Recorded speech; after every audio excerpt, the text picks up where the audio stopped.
close by check, I think has put together a tremendous team with his Porsche 911 GT1s, and we've just come on out to keep these guys honest.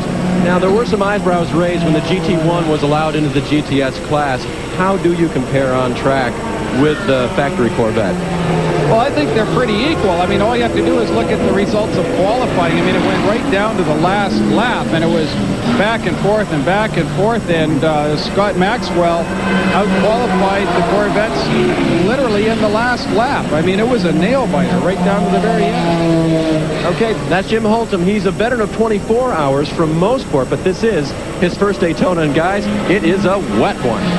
Certainly is. The rain falling harder than ever at the moment. You can see starting to puddle there on the road course section in the infield here at Daytona. So it's really a challenge for these drivers.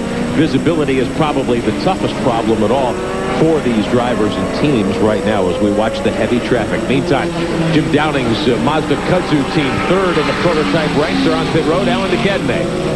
Yes, I mean, this car's also got gearbox problems. The mechanics are actually undoing the back of the gearbox. It's obviously got selection problems.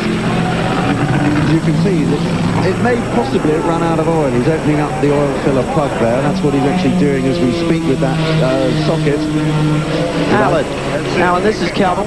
Do you think that in these wet conditions it's putting more strain on this gearbox? I mean, they're not getting the torque and the load, but when you wheel spin and then maybe you get some grip, does that shock the system and create these issues? Well, yes. I mean, it depends on the conditions. I mean, when you've got, as you know, when it's wet, I mean, you wheel spin very easily. I don't think that puts such a strain on the gearbox as good grip from sticky tires in the dry. On the other hand, so many of these cars seem to be having transmission problems. There's obviously something amiss here. It's a very, very long race. It's a grueling circuit, and transmissions do suffer. Drivers get tired too, so sometimes the changes get a bit sloppy, and they start, the dog wheels start banging up together, and you know what it's like. I mean, if you don't keep your mind on the job at all times, and you do get a bit sloppy, something's going to go. I'm afraid that's the problem here. Jim Downing at the controls, waiting patiently to have his crew get that 63 car back on the racetrack. Hard rain falling at Daytona. The 63 car 14th overall, third in Sports Racer Prototype. 480 laps on the board for the leading Dyson team in the 16 car. Sloppy Daytona International Speedway. Hard rain falling during the Rolex 24. This falling here at Daytona. Nothing like Florida in the wintertime. The rain coming down harder than ever at this point as we are past 5 o'clock Eastern time. A lot of miles have been put on the board here at Daytona, but we've got a long way to go. We'll show you just how far we've gone so far in the 24 hours. You're driving across the country from Daytona. By this point, we'd have reached El Paso, 1,707 miles. Wow. That is a long way to drive in a 24-hour stint like this. And we've still got, 7-8 hours to go. Less than 8 hours to go here in the Rolex 24 Daytona. The rain presenting quite a challenge for these teams. Our crew, though, standing by in staunch fashion. Out here at Daytona, the Rolex 24 on SpeedVision. We'll show you some of the highlights from the 16th hour. Two of the class leaders, the 16 and the 3 car, running together for a time. The leader in Prototype 2 breaks, though. Gearbox problems for the 22 car. It's been a long time on pit road. They're still there, in fact, as trouble for the team that has run second, just as David Brabham was getting into the 12 and they were putting rain tires on. Overheating the problem for the Risi Ferrari team. The car having to be pushed behind the wall, perhaps a head gasket problem. The car is still behind the wall. And Alan DeCadney reporting they may not be able to return. Hard rain falling in the 16th hour of competition here in the Rolex 24. As we watch the 16 team, your race leader, they've been out in front, the pole sitters. They've led much of the way. They're going to pit now. Leitzinger brings the car to a stop. The cone there showing the team. They're going to raise the jacks and get the car up for a tire change. They'll no doubt add fuel. Leitzinger appears to plan on staying in the car at this point. Going to the nose there, changing that. I'm not sure. It looks like the headlights are working, so I'm not sure why they'd be changing it unless it's a different downforce configuration, which I doubt very much. But looks like they were prepared for this and shouldn't cost them too much time. Now, you've got Butch Leitzinger in the car, but his dad, Bob Leitzinger, has been a long-time racer as well. got Pat Smith running the team, but for strategy, they really rely on old Bob sitting there. He'll sit there for 24 hours, and you can go up and ask him about any driver, any team. They'll know when they last pitted, who's in the car, what sort of pace they can run. Unbelievable. A nice man as well. Dave Burns in pit road in that situation. Dave, what did they change that nose piece for? Rick, the tape on the front of the nose. It was running way too cold with the nose that was on there, so they couldn't put tape on the wet nose. So they dried one off, put the tape on it, and hopefully now they'll have, and he stalls it coming out. That should not be a problem. Butch Leitzinger back out of here.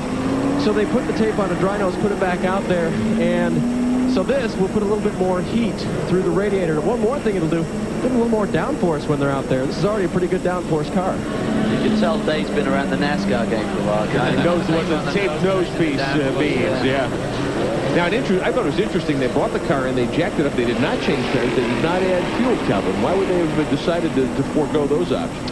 Well, if it was definitely running, too cool, that would be an issue as well. But I didn't know if they put fuel in. Certainly they didn't change tires. That's not unusual. They try and keep tires on if they're not worn down because they have the temperature already in them. You don't want to change tires unnecessarily in these very cool conditions. I didn't see the fueling. You're saying they didn't put any fuel in either? Didn't see any there. Johnny O'Connell now driving the Corvette, the 2 car. 3rd overall. They're about to move into 2nd as the 12, the Ferrari, stays behind the garage or behind pit wall in the garage area. The gap now just 1 lap for O'Connell, and they're moving into position, Calvin, to make a run at this thing. They are, and I mean, this team now seems to represent where Viper were for the last 2 or 3 years. You know what I mean? They've really got a great car here. We see the 66 machine off, I believe it is, running through the infield there, through the grass.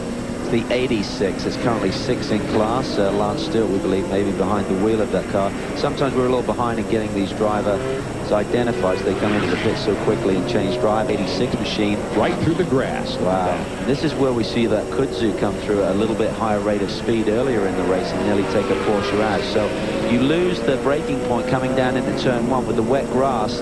You don't get it turned on the blacktop, there's no way out, and you slide straight through to the part of the racetrack where you rejoin the speedway. Now, the Cadme talked earlier about how there's no barrier there from those 2 sections of the racetrack, and if you do slide through, as we saw, the kudzu did clip another car. It's pretty dangerous down through there, especially as much rain as we've got on the racetrack at this point in time as we work past 5 o'clock Eastern time on Sunday morning. Today, Burns.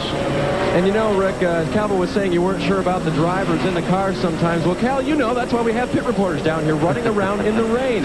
It is indeed Lance Stewart. He is on the first of what they believe they will be using a double stint. And then Cyril Chateau will get in the car. I spoke with their crew. They're pretty much on program. They feel right now that, they haven't had any huge problems except for the offs that they've had. They haven't had mechanicals. And so they're really pretty much running their own race. And Friesinger Motorsports are pretty heady in this endurance racing. They've got a long way to go, and they're pretty happy where they are right now, just running their own pace. They'd have to be happy. They started back 48th, I believe it was, and they're 6th overall right now with Lance Stewart driving that machine. 3rd in GT is for quite a while now. The 54, the 31, the 86 have been 4th, 5th, and 6th overall, and they're battling amongst themselves for the class win. There's so many Porsches in the field. I think they're like 30 out of the 40 GT cars are Porsches, so you expect them to come to the top. They've had so much success here. I think overall, they had 12 wins in a row leading up to 1988 and numerous other class victories as well. And here we see the number 2 about to take over the 2nd position overall. Johnny O'Connell behind the wheel just to finish that story. I had dinner over at Johnny's house just last week, and he's so pumped up about this new program. Really got in a bit of a rut with the Panos team. It really wasn't working out for him. He didn't look at himself last year, and he's rejuvenated. He's looking forward to his racing. At the moment, he's just doing the longer distance races. He's on the slate to do Sebring. He'll do Le Mans pre-qualifying, or the testing now as it is. They're not really pre-qualifying anymore. He'll do the Le Mans race and the Petite Le Mans. But they're hoping that it'll show enough speed that maybe they'll slide in for a few other races as well.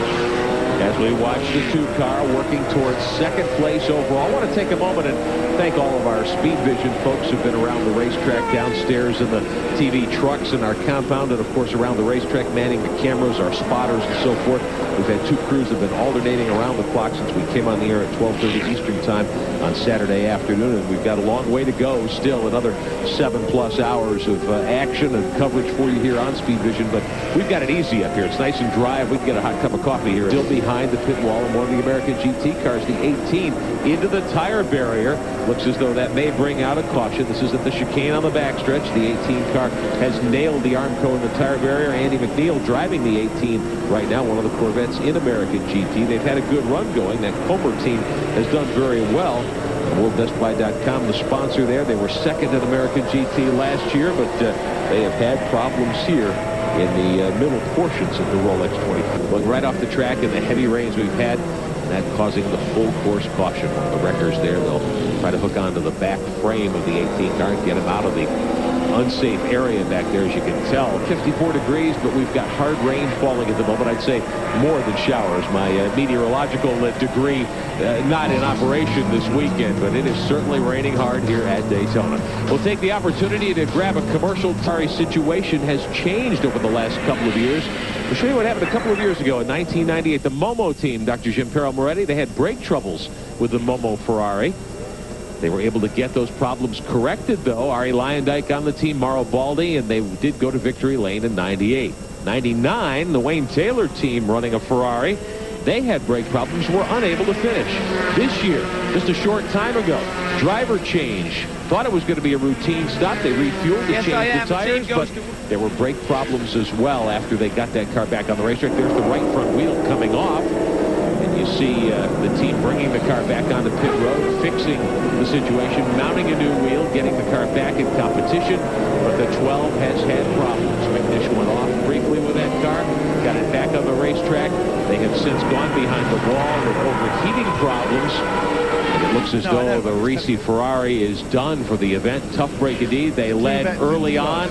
They are behind the wall now, still ranked third overall. But Alan DeCadene, is the 12 likely to come back today, or have we seen the last of the red Ferrari? Sadly, guys, I'm afraid that's it. I went back to the garage there to have a look at it, and they've announced that it has had a catastrophic kind of engine failure, pressurizing the water out of the system. And then what happened is that they put all the water in, trying to cure it. They got the water temperature down, but the oil temperature went up. So net, I'm afraid the best sounding car in the race, sadly, won't be returning to it. It's in the garage, and that's it. It's gone.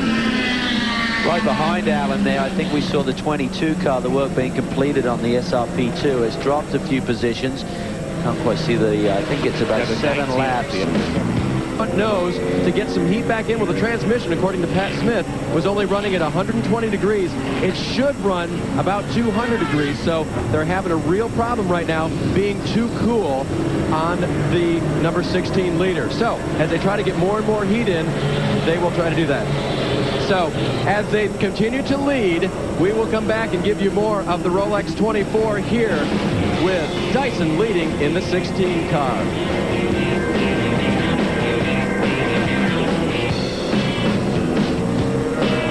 Vision, our coverage of the Rolex 24 live flag to flag for you for the first time ever. Glad to have you with us in the early morning hours of Sunday, 5:30 a.m. Eastern time. The car that's currently second overall, the GM Goodwrench Corvette, the 2 car with Johnny O'Connell driving right now.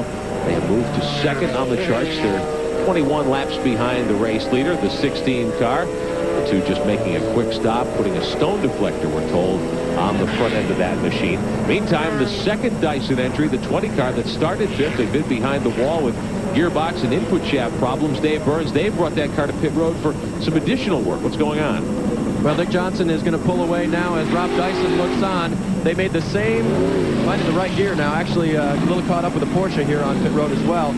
Same problem that they had with the 16, not enough heat getting in. They had even more tape right now, and we'll try to catch Rob. Hey, Rob, while he's right here and before he runs off, obviously with the temperatures where they are, I mean, cooling in the front end, the 16, they also stuffed a rag back there to try to get the transmission up to heat. Are you guys battling that okay?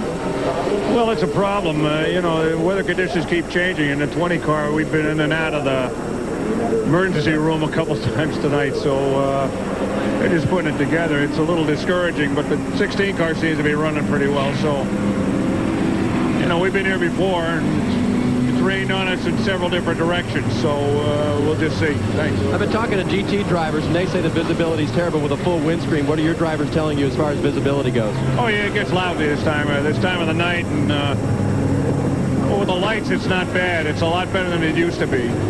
So, you know, it rains on everybody. So your thumbs up, you vote for 100% lighting from now on, eh? Sure works for us on the telecast. Oh, yeah, it's night baseball. Absolutely. It's always better at night, right, guys? Some might say that. Team owner Rob Dyson certainly voting in that way. The 31 and the 39, the two Porsches that have been so strong. And cars working through the infield. The 16 is still out in front. Leitzinger still at the controls of that car, and the green flag has reappeared as the cars move up into the banking of turn 1. The safety car has gone in. We're back underway, and so Leitzinger will pull away once again. He's got about a 20-lap advantage right now over the Corvette, the 2 car, but for Ron Fellows, Johnny O'Connell, and that entire team, the situation really couldn't be better at this stage of the day. Well, we spoke to Ron, and he said not yet are we thinking about the overall victory. He realizes the more hours that pass, the stronger their chance of taking the overall win. Here you see Kutch out front in the 16 car. They're under no pressure from the overall perspective, certainly not in class right now, so they'll really be short-shifting that engine even further still. They're only running it up to like 61, 6,200 revs anyway, so the thing that they have to be careful of, you know, if they're short-shifting, that means they're going to generate less heat, and heat seems to be the concern in the opposite direction right now. So, you know, I think the team are just being very careful. They're seeing low temperatures, high temperatures. They just want to take care of business and bring the car in, take advantage of some of the caution periods, and make sure that they don't suffer any failure in the gearbox area with the car. We've been following the battle for the lead in SRP2, Prototype 2. Alan McCadney, the 21 and the 22 cars have been kind of going back and forth here for quite some time. The 22 is on pit road for a long while. The 21 is back out now. It's Alan McCadney. Yeah, the 21 car there has got communication problems. They fiddled around, but they now think, because they couldn't get it to go, that it's likely to be a problem with the batteries. So I think the evil rain has crept into their radio set, and unfortunately, they no longer have communications with 21. However, they sent it out, and somehow or other, they'll work out what to do. So as that team continues to map its strategy, the 21 back on the racetrack behind one of the Chamberlain Vipers that's in competition. One of those cars had spun earlier. It was that car, the 114. And there's Hans Stuck in the GT machine, the BMW, the 54. Stuckey taking advantage of the wet conditions to really get that car rolling nicely. He is 4th overall. They're not too far away from 3rd. They're still 6 laps out of 3rd, but with the Ferrari's retirement, you might as well consider the 54 on the podium at this point. That's right. It was such a shock to see a GTS car win again last year, and who knows, maybe a GT car can sneak the overall win this year. They're in the ball game. I mean, they only need Probst with 2 more cars, and that will elevate them to the top position. Tom Milner quarterbacking that team for Jet Engineering, the 54 car with that new V8 power plant in the BMW, and Hans Stuck at the controls. You couldn't have that car in the hands of anyone more capable. But there's the 31 circling and circulating through the infield road course here. Dave Burns, you've been watching things. One of the cars spins, and that looks like one of the GT1 machines in that Rodriguez hairpin right now. He goes off into the grass. No, it's the 43, Kyle Petty and Leo Hendry's machine. They get that car fired in the right direction, and he'll rejoin the competition. They've had a good run as well. The 43 had been in the top 25 earlier. They're in the top 10 in GT competition right now, so we'll get an update on that machine as well. The 31, though, certainly in play for a top finish here as we watch that team work their way toward the front. Dave Burns, they're about 3 laps out of the lead in GT. What's the feeling down there? Well, Randy Pobst hopped into the car, Rick, but they still have no radio communication. They swapped the radio out last time when Mike Fitzgerald replaced Lucas Luer, but that did not fix the problem. They think it's somewhere in the wiring, so they're down using the signboard, and as Lucas did, just watching his dash light for the, or watching the telemetry to make sure to know when he's almost out of fuel. So that's really the only communication they have. I did speak with Mike Fitzgerald, who just got out of the car, and right now they have no visibility. He says, when I hit the brakes, my wipers actually hit the windshield, but when I'm up around 100 miles per hour, they don't even touch the windshield. So basically all the way around the banking, they're just having a tough time with visibility. As we discussed earlier, I had similar problems at Sebring one year, and you just can't believe what a nightmare it is to be out there. You got cars flying around your ears. You saw the leader come through there. and you're trying to take care of business, keep the car on line, not make any mistakes. I mean, there's a real pressure cooker in the car when you're under those conditions. But the team is led by Walter Gerber, and I went up to him over the course of the weekend. I said, how many of these things have you won? And he said, I've never won here, which is unbelievable, bearing in mind how many years he's been here with such successful... On pit road, wiping off the windshield. Looks like Dick Greer getting into the seat in that car, staying in the seat in that machine right now. Veteran of this race and many other endurance contests in car number. If he had Dick Greer, so that looks like team owner Kenny Buck is going to climb into that machine right now. It's a former Trans Am car. Kenny ran in Trans Am competition for a long time. Dick Greer pointing the way, saying, hey, be careful out there. It's wet. Cars are sliding around. Let's see if we can hear what he has to say to Plumb. Yeah. Couldn't quite pick up what they were talking about there, but Dick Greer obviously giving Kenny some advice. He'll help him strap in. They pulled the front bodywork off the machine. They're going to take a look around there. The car on rain tight. As you say, keep out of everybody else's way. That'll be it. You try and play it conservative, and sometimes these, P cars, they want to get you out of the way real quick. There's your race leader, the 16 car. Butch Leitzinger at the throttle right now. And 94 miles an hour average speed around here in the rain last time by. They have a lead of 22 laps right now over Johnny O'Connell and Ron Fellows and the group driving the Goodwrench Corvette, the 2 car. But as we've said many times, Calvin, in the last couple of hours, they just really looking for an opportunity to get that car to the lead, although O'Connell has slowed down. Yeah, there's a problem perhaps with the 2. It looks like O'Connell is way up the pace. Well, he's wiggling around. Maybe he's run out of gas trying to get some pickup there and trying to get it back. I believe he's in NASCAR 4, so he's pretty close. He gets some now. So we suddenly got some acceleration. The 3 ran out of gas earlier in the race, and they had a bit of a pickup problem there. So they're not getting their reserve, it seems like. They've got an alarm and a light that comes on when they do run out, and it seems like it's not picking it up. So Johnny's back up to speed, so to speak, certainly going to get it back to pit lane. And actually, that was going on to the Speedway, so that was NASCAR 2 he was in. Heads down the back chute and now into the chicane. They'll try and get through there rather than shortcut it, but he's going very slowly. Hopefully he's got enough juice to get it back to the pit lane. This is the team Ron Fellows captained a year ago with car number 3 on the door, and they nearly won the race. They had a fueling problem last year, and many people think that didn't cost them the overall win here at the Rolex 24. O'Connell driving the 2 car for Fellows' group right now up on the high banks. The fuel obviously flowing to the engine at the moment. They'll try to bring it around, get it on pit road, and get it refueled as the 16 moves around to the high side. Seems to be back up to speed. Is he going to bring it back down there? I don't know. No, he stayed out there, I think.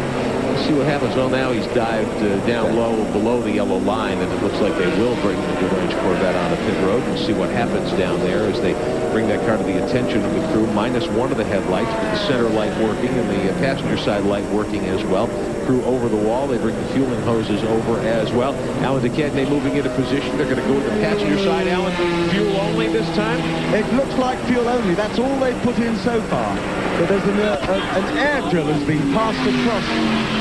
Yeah, they passed an air drill over. They're drilling a hole in something. I'm not sure what it is. I think it's a hole in the floor, Alan. Maybe are they getting water in there? Well, it could be they want to drain out water, yes. Yeah. It's only about a 3/8 bore. I don't know whether that hole will be big enough to get a whole lot of water out, but we're trying to get the camera in there and see what it is. $1 million race car, and they're drilling holes in it. Yeah, just drilling a hole in the floor. I think he's got water down there. There's a whole bunch of electrical claptrap down there. Wires, it looks like a telephone exchange to me. So if that's getting wet, it could be causing misfiring, all kinds of things. Meanwhile, they fueled it to the brim. A bunch of tie wraps coming out to strap something down, tie it out the way, whatever. The wheel nut on the ground there as well. I'll have to be careful with that. Run over it.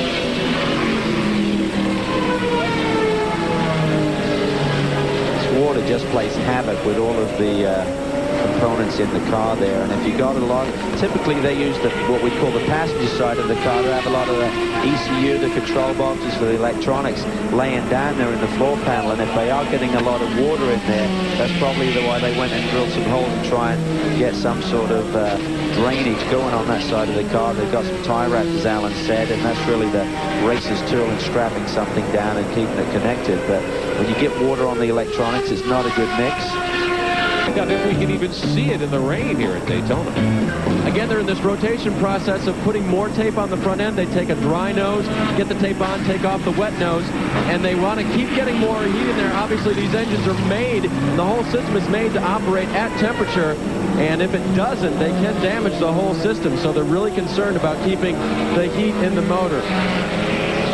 As we watch the 2-car coming off of pit road, back heading onto the racetrack, Johnny O'Connell stays in the 2-car. Alan DeCadenet, they spent a lot of time working on the electrics. What was the final ruling down there? Well, I'm afraid it's the old gremlin water again. The rain has got inside the engine management system, or vapor has at least, and it was causing a misfire. So they tried just like everything they could think of. Drilling holes in the floor to get rid of the water, mopping up what was left, tie wrapping all the dangly bits out the way, and then getting WD-40 kind of anti-water spray and liberally putting that all over the place. He started the engine, it had a misfire initially. He's left the pit. I think everything's going to be okay. But of course, as we were discussing earlier, how on earth do you test for these kind of conditions at Daytona unless you come to Daytona and do it? So what they've done is a field modification to keep the car going. Done a good job too, I think. I think so. Johnny O'Connell back on the Speedway. Meantime, the GT leader, the 54 car, Boris Said, has just climbed in, taking over from Earnhardt, about ready to climb in. This ought to be interesting. Not only a nighttime stint, but in the rain. And he's pumped up. You saw him give the thumbs up a little while ago to the crew. I mean, he's ready to go. And we talk about camaraderie. The crew just loves this man. And after he went up and did his seat fitting the other week, he invited all the crew down, flew his jet up, picked all the crew up, took them down to his shop in Charlotte and showed them around there, and then brought them down to Daytona. So that was a nice treat for the boys and get them on your side. Extended entry list, if you want to know who's in the car right now, his name is not on the door panel. It's Tony Kester. And I just spoke with Leo Hendry, and he said we had Tony on the list just in case it rained. Well, guess what? It's time for Tony Kester in the 43. I raced against Tony. Tony and I worked together at the Mid-Ohio School, and the first professional race I did over here was in 1985, Kansas City in a Sports 2000. And the man who beat me in the rain was Mr. Kester. I always said he had illegal tires at the time, but he certainly put one over on me. So he knows how to drive in the rain. Very experienced. We rag on him about his age. He turned 50 actually this past December, but great guy. Great to see him out there. Just a kid. Just a kid. Boris Said brings the 54, the BMW, back onto pit road. This would be an unscheduled stop. They're working on the left front corner of that car. Looks like they're trying to pull something away from the light area, from the bumper area. Boris just got in the car a few minutes. An oblique accident into the side of it on the front left there. So Dale Sr. getting into the car, strapping himself in anyway. There's no derangement of suspension or anything. It's just the glass fiber panel is quite severely opened up. They may decide to change that front. I think probably they'll take it off and change it. And or, because they can't tape it up because it's too wet. Wiping the mirrors off on the Goodwrench 3. Earnhardt strapping in, ready for another stint in the rain. The rain has eased a little bit in the last couple of moments, but still a lot of water on the racetrack. Crew helping Dale get buckled in, get the radios hooked up, and get the wheel back on for him, get ready to go. And a race car that I know he is just enjoying thoroughly, being part of the team here at the Rolex 24. He loves to drive race cars, all the other things he has in his life and his business, but when it comes time to strap in and fire up, there's still nobody better. They're going to take this up. They're not going to actually change the nose panel after all. But it's tough to tape in these wet conditions. Well, they're wiping it all off, and they're lucky because it's, believe it or not, and this is because Dale Earnhardt Sr.'s just got in the car, he's managed to stop the rain while they tape it up. I'm sure it'll start again as soon as he gets out. Only Dale Earnhardt could actually order the rain at Daytona not to fall while they tape his car up. He's been accused of a lot of things. I didn't know that he could change the weather on the fly, though. Well, if anybody can, he can, I tell you. I just don't see that being successful, though, Alan. If you look at the front edge of that tape they're putting on there, as soon as he hits speed, probably going to peel that thing right off. Well, it may well do. It depends how, if it's sort of mega sticky stuff. I mean, you know how some of these tapes are these days. They're taping down the leading edge with some regular gaffer tape. Oh, then they're putting another piece on it too. So this is like belt and braces here. And if Doug Feehan had anything to do with that tape, will match the color scheme perfectly on that. It's very greasy and grubby, I must say. Dale's going. He's had enough. He just wants to get on with it. He's ready to go. No he wants to get on with it, you see. I'm not so sure. I think that Calvin's going to be right. I think that leading edge of that tape will start breaking free now. It'll start flapping around. Whether it all gets ripped off or not remains to be seen, because they've cleaned up most of the panel. It's just a bit greasy and nasty up the leading edge. But I think he might get away with it. If anyone will get away with it, Dale Earnhardt will get away with it. With that body damage, Calvin, how important is the aero here at Daytona with the road course layout? Well, when you get well, the road course to a certain degree, certainly downforce and stuff, but we're running at lower speeds in the wet. But when you get up to 180 miles an hour, any kind of bodywork that moves around, it just starts to vibrate through the whole car, and that can create other issues. So they need to fix it. So as Earnhardt brings the 3 back onto the racetrack, we're about done with our stint at the controls here. We're going to turn you over to Greg Creamer, Jeremy. The rain that was coming down just torrentially for the last 45 minutes or so has lightened up a little bit. I'm sure the crew's very grateful for that. Driver's very grateful for that. But a lot of racing yet to go and a lot of developments I think still here. Well, certainly there's a lot of racing to go, as you say. This is the most miserable of the 24-hour races that I remember in quite some time. And, you know, certainly from a driver's perspective, these are miserable conditions to drive in. It's not particularly warm out this evening. I think it's in the low 50s, maybe around 50 degrees. As you said, it's eased off a little bit now, but you can see there's still quite a bit of water out on the racetrack. And it's just very hard. It's much harder to relax in the car in the wet than it is in the dry. So for all of these guys, pretty tough evening. It almost becomes, I think, less obviously physically draining in the sense that the loads aren't as much in the wet, but it becomes a very much a mental exercise at this, and that can almost be more tiring when you get right down to it. That's absolutely true, Greg. And physically, it's definitely not as tough. But as I said, mentally, it's just so hard to relax. You know, in the dry, you kind of get into this rhythm, and you know, but in the wet, you're kind of always waiting to be caught out. And so you just have to be on your toes that much more. Folks, you're seeing again some of the messages that are coming in via email on the call on the bottom of the screen. And Jeremy, I know you've been real involved with that for quite a few hours. It's great to get this input. We certainly appreciate all the thanks as well, but also the input is very closely paid attention to. I've really enjoyed it. I mean, I've spent quite a number of hours at the computer, and you know, returning a few messages and you know, throwing them down there onto the crawl at the bottom of the screen, and of course we've been reading a few on the air as well, and it's really interesting. I mean, there's a real cross-section of racing fans who are watching this race, and it's amazing to me as I read them the number of people that are... Fourth overall, second, and GT is in. Dave? And Randy Pobst is at the wheel, Greg.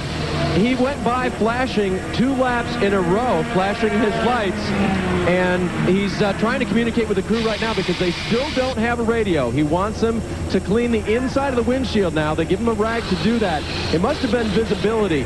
He went by flashing the lights. The next time by, Walter Gerber, the crew chief, held off the board. Randy continued to flash the lights, but he doesn't want a driver change, even though everyone's standing by. So they're just now finding out from Randy what it is they want. They've not been able to fix the radio problem by changing radios. They've not been able to go to the wiring.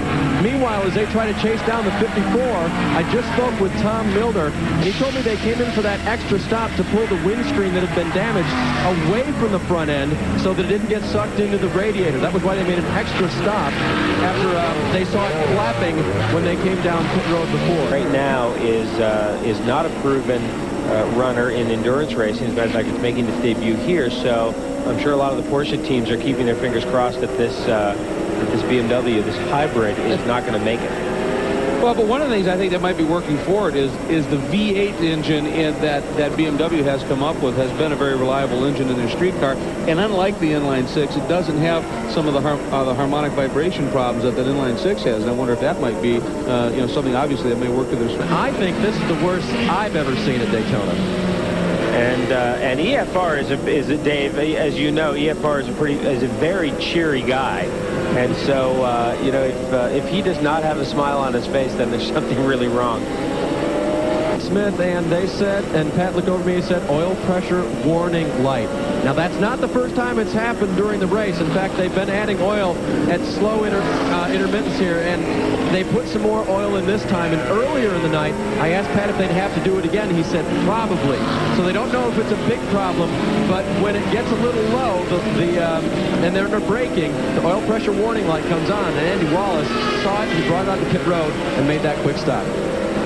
Well, Jeremy, when you have the margin that they have over second place right now, better safe than sorry. Come in and obviously take a look at what the problem might be, and if it's an easy fix, like putting in a little bit of oil, do it. Well, no question, better safe than sorry. And, of course, that's one of those times when what you hope is that one of those cheap little $2 parts has failed, and what you're getting is some kind of, bad reading from an oil pressure sensor, in that situation, because with the amount of time we have left in this race, to run low on oil pressure is not where you want to be. Well, and as well, we've talked an awful lot about the weather getting in and affecting electronics, and they may be hoping for that as well. Now, what it comes down to, this car, awfully effective. And you see their production-based sports car, and the key to that is that it's production-based. It has some, it has some basis in a production car. And the Corvette, when they started with the Corvette, it was very much production-based. As a matter of fact, there were many, many production components on that car, but they have gradually, stepped away from that a little bit. You can see the car still very much looks like a production Corvette, but the last couple of years, those battles with those factory Orca Vipers, the Chrysler Vipers, really forced the Corvette team to, stretch that line a little bit further and push a little bit harder. And they've really evolved these cars into very effective cars. And we've seen a lot of emails from a lot of folks asking about the Orca cars. And Chrysler decided to set aside the Viper. Welcome back to the Rolex 24 at Daytona. Dave, our leader, is in, and we were speculating more oil problems, but that looked pretty routine. Both Dyson cars in at the same time. Andy Wallace brought it in flat right rear tire. So a definite problem for him. Meanwhile, EFR gets in the 20 car. He just told me that most of the problems have been solved on that car. In fact, he went out for a 2-hour stint, and the shifter linkage, which was one thing that had been bothering them, in addition to many others, was really, really good. So as far as driver comfort right now, as Dick Johnson hops out, EFR is ready to go. He does stall it, but Jeremy, I told him that you said a peace Browning, it's not a good night, and then he got a big smile. Well, that's just the kind of guy he is, Dave. He is a great, not only a fantastic race car driver, but just a great human being. And it's interesting. So Andy Wallace comes in flat right rear tire, and so in a very short period of time, a couple of small problems for the Dyson team. But success in these long-distance races is a lot about how you manage these problems that crop up. And the Dyson team does an excellent job of managing these problems. And to show different windscreens on there, but when you've got three drivers that have that rapport that you're talking about, after all, endurance racing, when you share a lot of drivers per car, it's all about compromise. And when you can get that compromise minimized, that helps a lot. You just take a look, there's Hugh Plumb in the number 39. That's the team car, the White Lightning entry, and they're still running fairly well. Prototype Technology Group, Tom Milner's group that builds cars for BMW North America. Essentially, the factory North American BMW team. Andy Hideki and Taki Suzuki having a bit of an off, running wide. That's the hairpin that has really caught people out all race long. I think he must have been,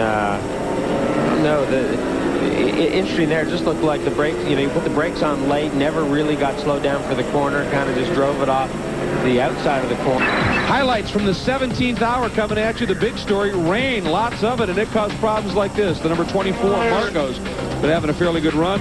Off the number 86 GT Porsche, same story. And as Jeremy said, you get on the grass, you go a long ways. However, things looking good for the number 2 vet up into second overall. Dale Earnhardt, watch this, that thumbs up. I think that's because the rain was stopping and he was getting in the 3 car. Number 16, they have been having problems mainly with temperature, getting temperature into certain components. Same thing with the number 20 car. They're taping up some ducts to try and get a little bit more heat buildup. Number 43, the GT car that's shared by Kyle Petty, Tony Kester in the car right now, having a spin as well.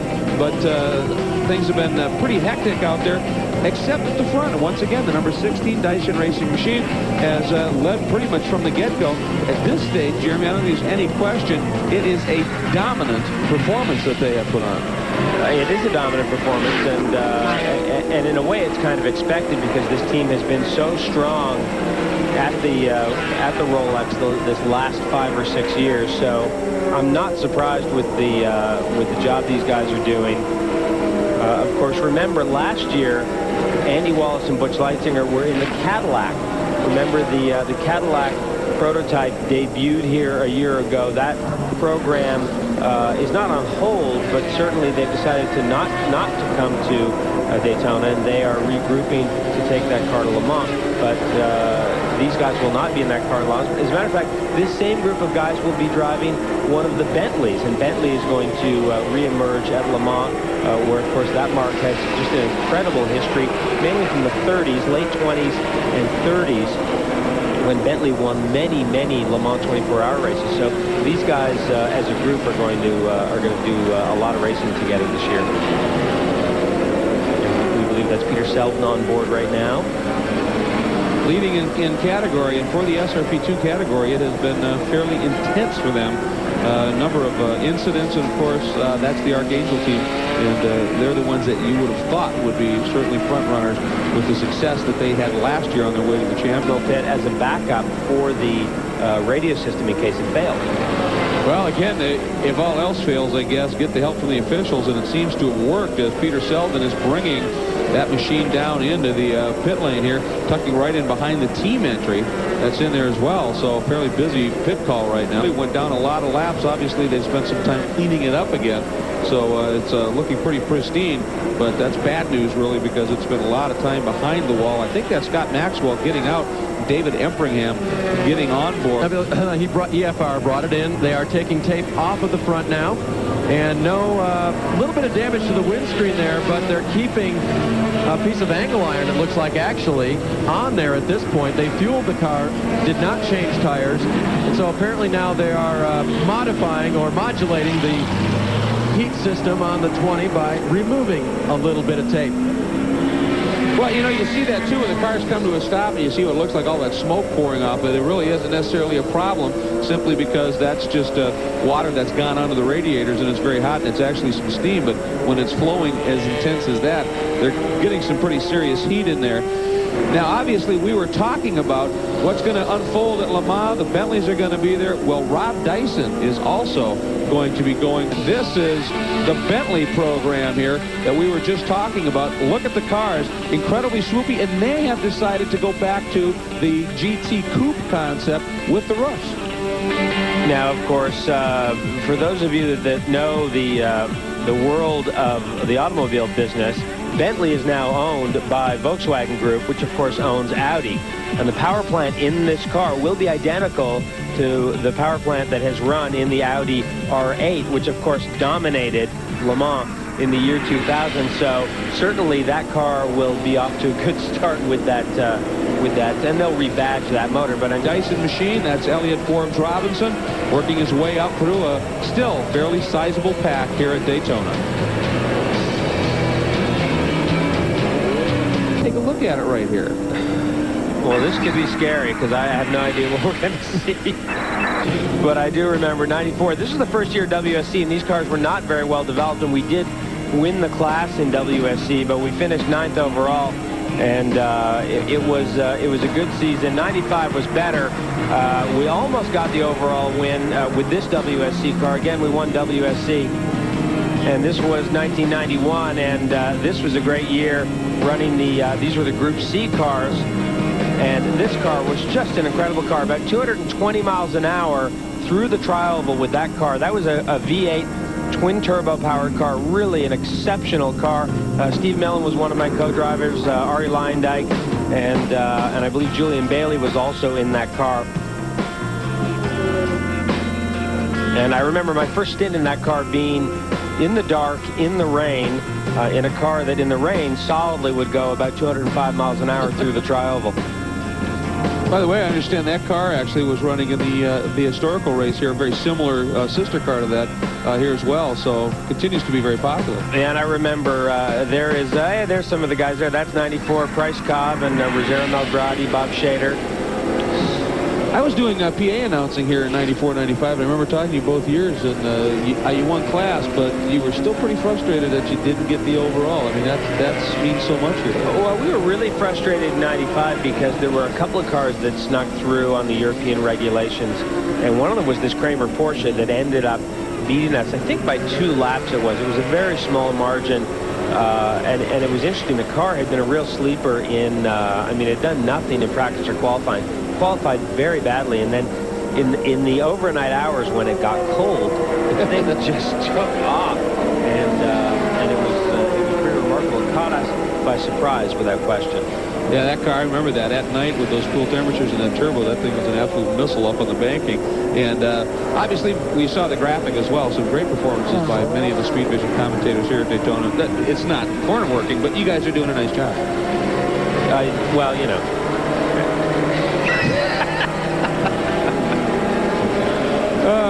Well, hey, what can you say? Anyway, how about this Dyson team? How about this Dyson team? They are looking incredibly good. I have to admit, though, I think now I understand what Pat was saying about not add that Kramer Porsche, the winner in '95. Oh boy.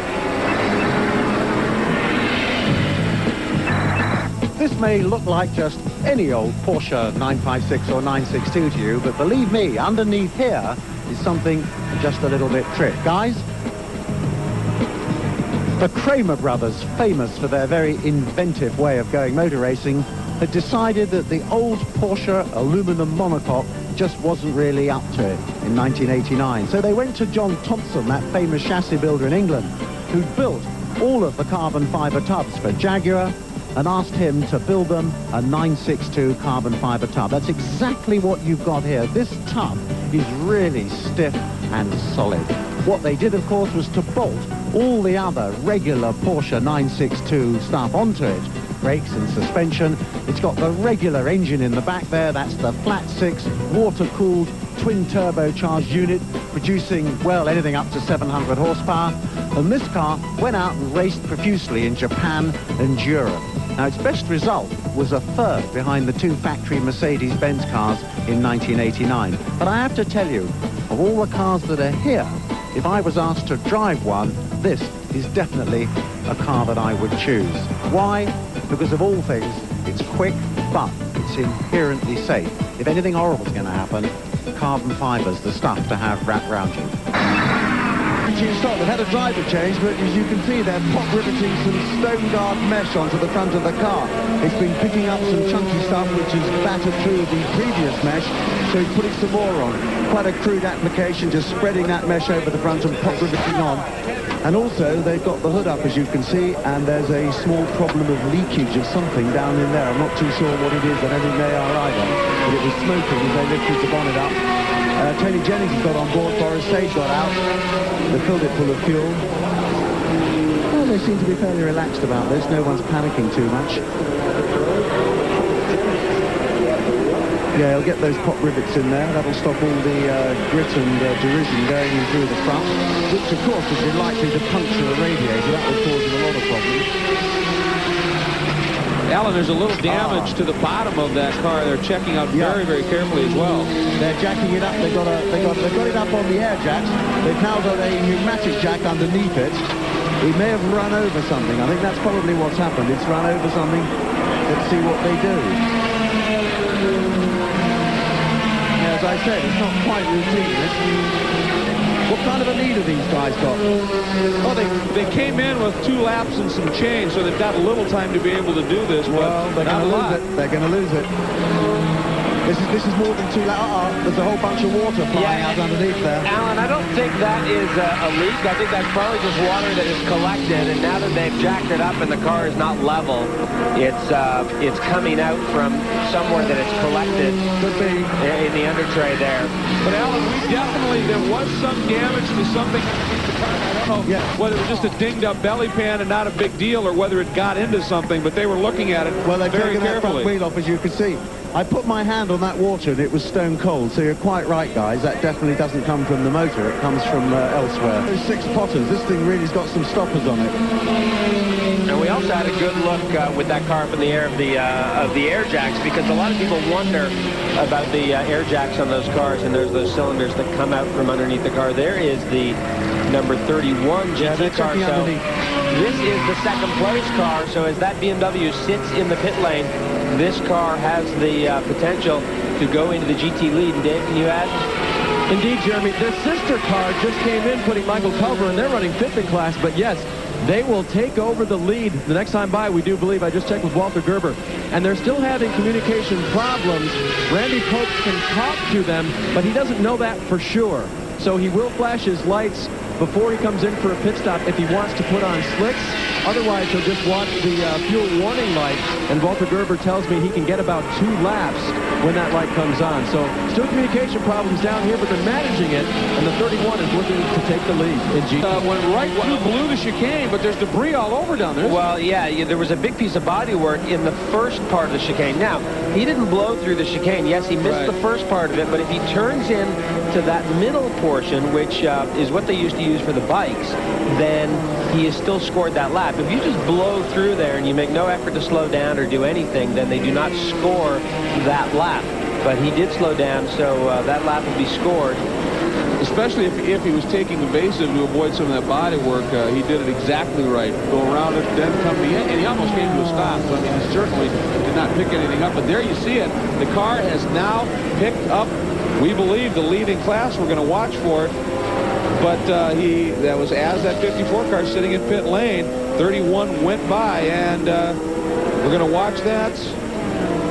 Now, this is a different replay. This is one of the prototype cars spinning in the infield. Not an uncommon spin here tonight in the Rodriguez hairpin, as the BMW, you see, continues to sit in pit lane, and it's really hard to tell where those guys are working. But I'll tell you what, that wrench that they're using is normally a wrench that's used for oil fitting, so I'm wondering if they aren't having some kind of oil leak under there.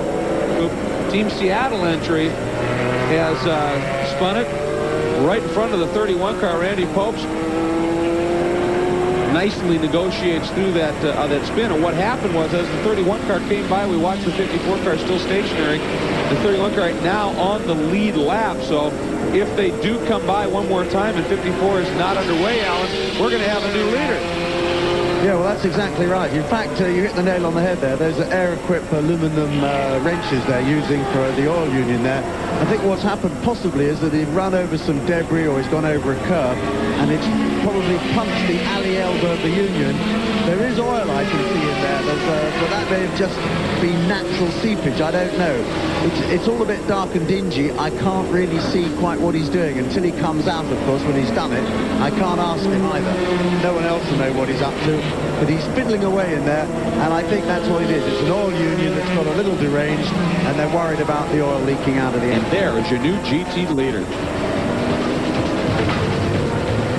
Whirling through the strange world of artificial light. The Earth has turned slowly on its axis, and now the sun has moved across the ocean and reached the beach, Daytona Beach. On the road, she got no destination in the mind. At dawn, the survivors of the night look around and see how many cars are gone. You are tired. Your car is streaked with dirt and oil. But the race is far from over, and to succeed, what you have earned must now be risked. Dawn, the end of night, but not the end of the race. You've been all over, and it's been all over you. It's a beautiful day to let it get away. It's a beautiful day.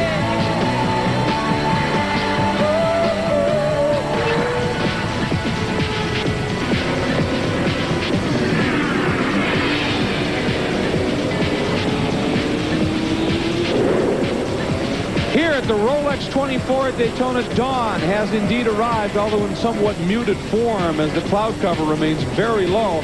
But the light's starting to seep through just a little bit. You can make out the coastline. We know now that the sun has indeed made its trip. We're just waiting for the clouds to move out of the way so that we can truly see it, hopefully enjoy it just a bit. But it has made for a very fascinating run through the night here, Jeremy. Less than 6 hours now to go. We are exactly 3/4 of the way through this one.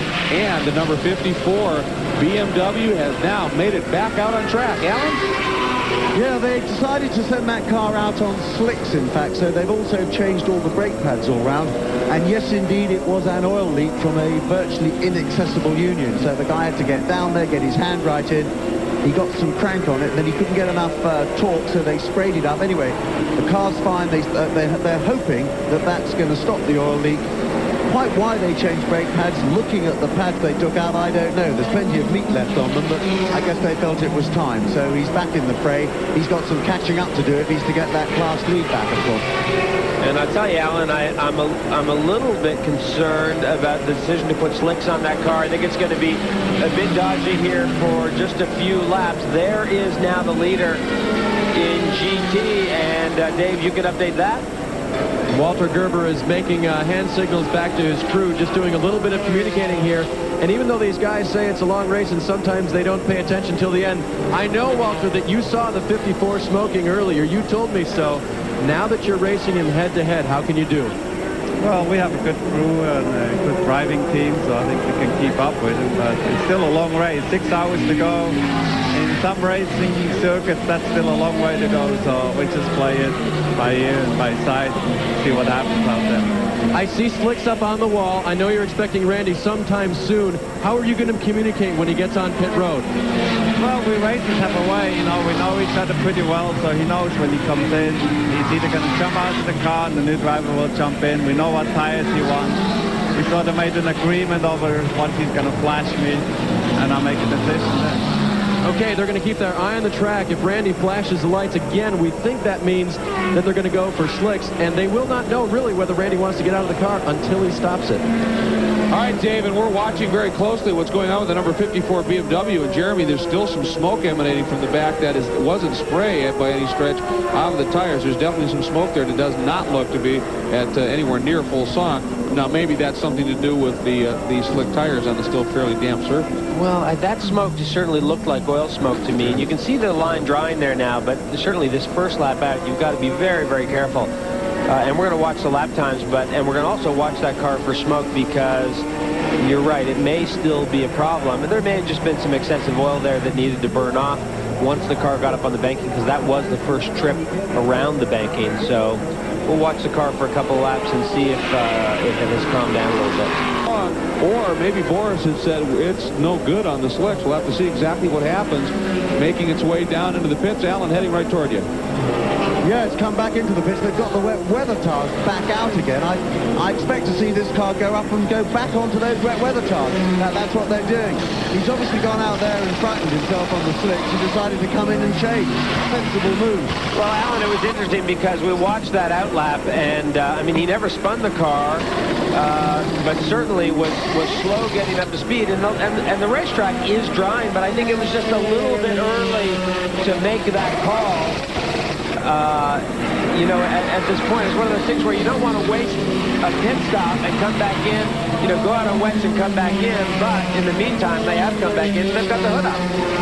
Yeah, they've also still got that smoke coming out from the same area underneath the car. It's coming up through the hood now, as you can probably see, and that's going to cause some concern, because if that is in fact oil getting onto the exhaust, when this car went out the pits, I noticed that smoke, and I too, rather like Jeremy, thought that was just a bit of oil that needed to burn off, but it could be more serious. The guy that did up the Union said that he managed to get a bit of a crank on it, but I mean, whether that's what it was, they don't know. It may not even be coming from there. They just assumed it was. All right, Alan, we'll certainly keep track of that story, but also we're watching the number 3 Corvette behind the wheel. If you've been snoozing and just coming back to join us, Dale Earnhardt at the helm here at Daytona. We'll be right back. To Daytona, we have had a significant incident up on the banking.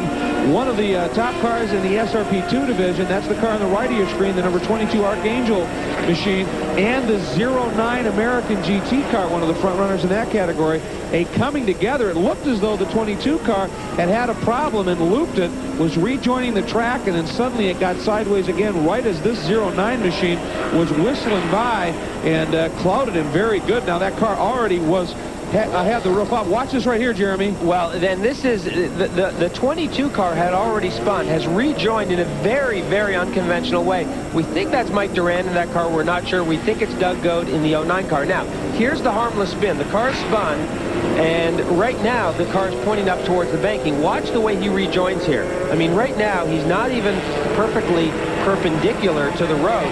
He's going to rejoin in a very unconventional way here, which takes him all the way up to the top of the banking. Now, this car is very unstable. He goes to the power. He gets a little bit sideways right here. As a matter of fact, it's falling down because it's not going fast enough. And the Camaro hits the SR2 car. Boy, just clouded him, too. That's the Team X1R entry, as you pointed out, is the 09 Camaro. And the number 22 machine was second in the SRP2 division. We've been following, though, the story with the number 54 BMW. And, Alan, we understand there he is, Tom Milner. Tom, that didn't look too good. They pushed the car away, so what's it all about? Well, it looks like we developed some oil leaks, and we were not quite sure what it is, but something doesn't sound quite right, so we better get it back to the garage and take a look at it. It's a shame. It looked good while it lasted, but too bad it wasn't a 12-hour race. Well, a lot of our SpeedVision viewers are very fond of this car. A lot of our SpeedVision viewers have become very fond of this car, but a lot of them have emailed in to ask, how come you're able to run this car with the V8 engine? How does that actually come about? Well, in the Grand Am rules, you can switch engines in cars as long as the same engine by the same manufacturer. And the Grand Am rules allowed the BMW to have either 6-cylinder or I guess an 8-cylinder engine, or a 6-cylinder engine plus 2 extras. Well, that's fine. It's within the rules. So the answer to the emails is because it complies with the regulations. That is correct. Well, I noticed a bit of steam coming out of the back there when they just drove it off, but hopefully they'll be able to find a cure and get you back into the race. Well, you have a good eye, that's all I can say. Yeah, I think you have to remember that we came here, the car never turned the wheel, we finished the car sort of at the very last minute. We were happy with the performance of the car. There was very few modifications made to the engine, and at one time here we had a problem with the fuel, so it could have been very well that we ran maybe a little bit too lean. We don't have a lot of experience, but hopefully we'll correct it for the next race. Well, I think you can all be very proud of yourselves anyway. I mean, you've got a great crew of people here. You've built a beautiful car. I mean, it's very, very nicely put together. And it's just one of those racing bad lucks that it may not be able to finish, but you can still be very proud of yourselves. You turned up with a brand new car. Look how well it's done. Well, yes, I mean, the guys have done a great job. The drivers did a terrific job. Boris and Hans and Tony. It's actually Tony Jennings' car, and we really appreciate that he bought this idea of ours and enabled us to build a car. It did look nice. It looks great on the track. I saw it on TV. It looked terrific. So we'll have to wait till next year, I guess. That's Motor Race. Tony Dudek, who's actually the driver, Jeremy, of that number 22 machine. We clarified that, and obviously a big hit. He's okay. That's the good news. He's okay. We need to apologize to Mike Durant. Anytime a car crashes and you are, named as the, driver, and it's not correct, it's never a good thing. But Tony, obviously very disappointed. And he is okay. He's going to walk back into the truck, or maybe even, we'll get in the truck. It is raining. Keep dry a little bit. So, unfortunately, that car is done. The team car continues to lead in the SR2 class. The number 21 car, they're sitting 15th overall right now. That'd be frustrating because that 22 car was sitting in the second spot and continues to sit there, but obviously being done now, that's going to allow the number 89 entry, which has been just fairly consistent problems early, but they've been chopping back at it here, and that's the Porsche House Racing entry sponsored by Colton Property of Julian Hootman, Bruno St. Jacques, and Bob Woodman will not too far down the road pick up second in SRP2. So again, consistency and persistence paying off for some of these drivers. There is your overall race leader, number 16. That's Andy Wallace. And you can take a look at the difference that we're seeing in terms of speeds, wet to dry. But this car, we've run 537 laps. They've led 433 of it. And there you just got a glimpse of the camera. The rain coming back and coming back serious. Yeah, these poor guys, just when they think they're going to get a break, it starts raining again. There's the 21 car, so that is our leader in the Prototype 2 class. And last we saw, Andy Lally was on board, and I think that is still Andy in the car. They came in for a pit stop. They put Wolfgang Kaufmann in the car, and Cyril Chateau got out. Now, what was interesting was when they took the tires off to replace with rain tires, they weren't replacing. They were taking slicks off. So Cyril Chateau has been out there on a stint this entire time on slicks, and he doesn't speak much English, but I asked him how it was, and he said, slick. One can only imagine, and obviously with the rain coming back, and as we say that now, Jeremy, it looks like it's let up once again. It's just these little cells that seem to be moving through, and of course that's wreaking havoc with any kind of strat. It's built a car that's very reliable and just keeps after it. Maybe not be the outright fastest car on the track, but extremely reliable and continues to just circulate around the track. You notice Hans on the front of the car. That's that head and neck support device that is becoming increasingly popular with drivers. They help support their heavy helmets in some sort of impact. That's a great development, and it continues to be besides. You can see the little windshield there, and that little kicker will kick the air up over the driver's helmet. That little piece of Lexan there, which is actually looking pretty battered now, and you never look through that, of course, but that little kicker will kick all the air up over the driver's helmet, and hopefully there's not too much turbulence in the car for the driver. And they're definitely having some problems getting the belts done up here on this kudzu. 16 Dyson Racing, Riley and Scott Ford leading comfortably, just completing a pit stop, and David, it looked to be very fast. Very routine, and now Andy is going to give the information to Rob, and we'll just run back here real quick and see if Rob, he doesn't have the helmet off yet. Did he report anything at all? Pardon? Did Andy report anything to you at all? No. The track's a little oily. Okay, pretty slick. In fact, Andy's pulling the helmet off right now. We'll get a real quick word from him in here. Andy, that pit stop was obviously very routine. Anything wrong at all with the car? Anything at all at this point? Running okay? So far, the car's running beautifully. We've obviously been very careful over a gear change to make sure it's perfect, but it's running like clockwork at the moment, so very, very happy. Did the oil warning light come on at all for you during that stint? Yeah, the oil warning light came on. We came in, checked the oil, there was no problem with it, and then for no reason it went off again. But it's a very big red light, so it does catch your attention. Even at this hour as the sun's coming up. They're back out now. Of course, we saw Weaver get in the car. And the last thing James did before he got in was to place the cone. He was very particular about it, having a lot of fun here at Daytona. Well, they're having a great run, up by some 24 laps at this stage. And Jeremy, you mentioned it, that maybe that oil warning light was simply a little, like you said, the $2 part, the electrical gremlin, a little water in there or something, shorted it out, and it came on. Doesn't seem to be a problem. Yeah, that's the kind of thing when it happens, you certainly don't want to see it recurring. Oil pressure is one of those things that you take very seriously. And certainly, these motors will not last very long with intermittent oil pressure. I mean, that's one of the things they absolutely have to have. No one has visited Victory Lane at Daytona International Speedway more than NASCAR's intimidator, Dale Earnhardt. 34 times Earnhardt has muscled the hard left turn off pit road and headed toward Daytona's most hallowed ground. He has victories in practically every type of fendered auto that competes here at the World Center of Racing. He's claimed victories in sprint races like the Bud Shootout and the 125-mile qualifiers, as well as 2 Pepsi 400s, and his most popular victory of all, the 1998 Daytona 500. Today, Earnhardt makes his first entry into the world of Grand Am sports car racing. Earnhardt is an accomplished road racer, winning in NASCAR's Winston Cup Series at Sears Point, as well as 2 pole positions at Watkins Glen. Remember, Earnhardt's first career pole came at Riverside back in '79 in his first ever road course start. It's not an unprecedented move for a NASCAR star to compete in the Rolex 24. As a matter of fact, stock car legends Fireball Roberts and Joe Weatherly were in the field when the first Daytona Continental was held back in 1962. Mark Martin has had the greatest success of the stock car racers in the Rolex with 4 wins in the GT1 class, driving for Jack Roush. Bill Elliott was a class winner in 1987, as was Terry Labonte in 1984. But Earnhardt is here with a car that is capable of an overall win. Corvettes fell just 30 seconds short of a victory in 2000, and many feel this race-tested car and team may be a real contender.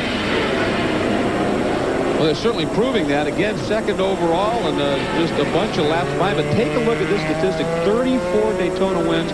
And you look at it, 2 Pepsi 400s, all of the 125 qualifiers, the shootouts, the IROC races, the Busch Series. But the one that's important is the one at the top, the Daytona 500. And that, it took him a long time to get that one. That's no doubt his sweetest memory. Well, especially 12 125 qualifier wins. That is a staggering number.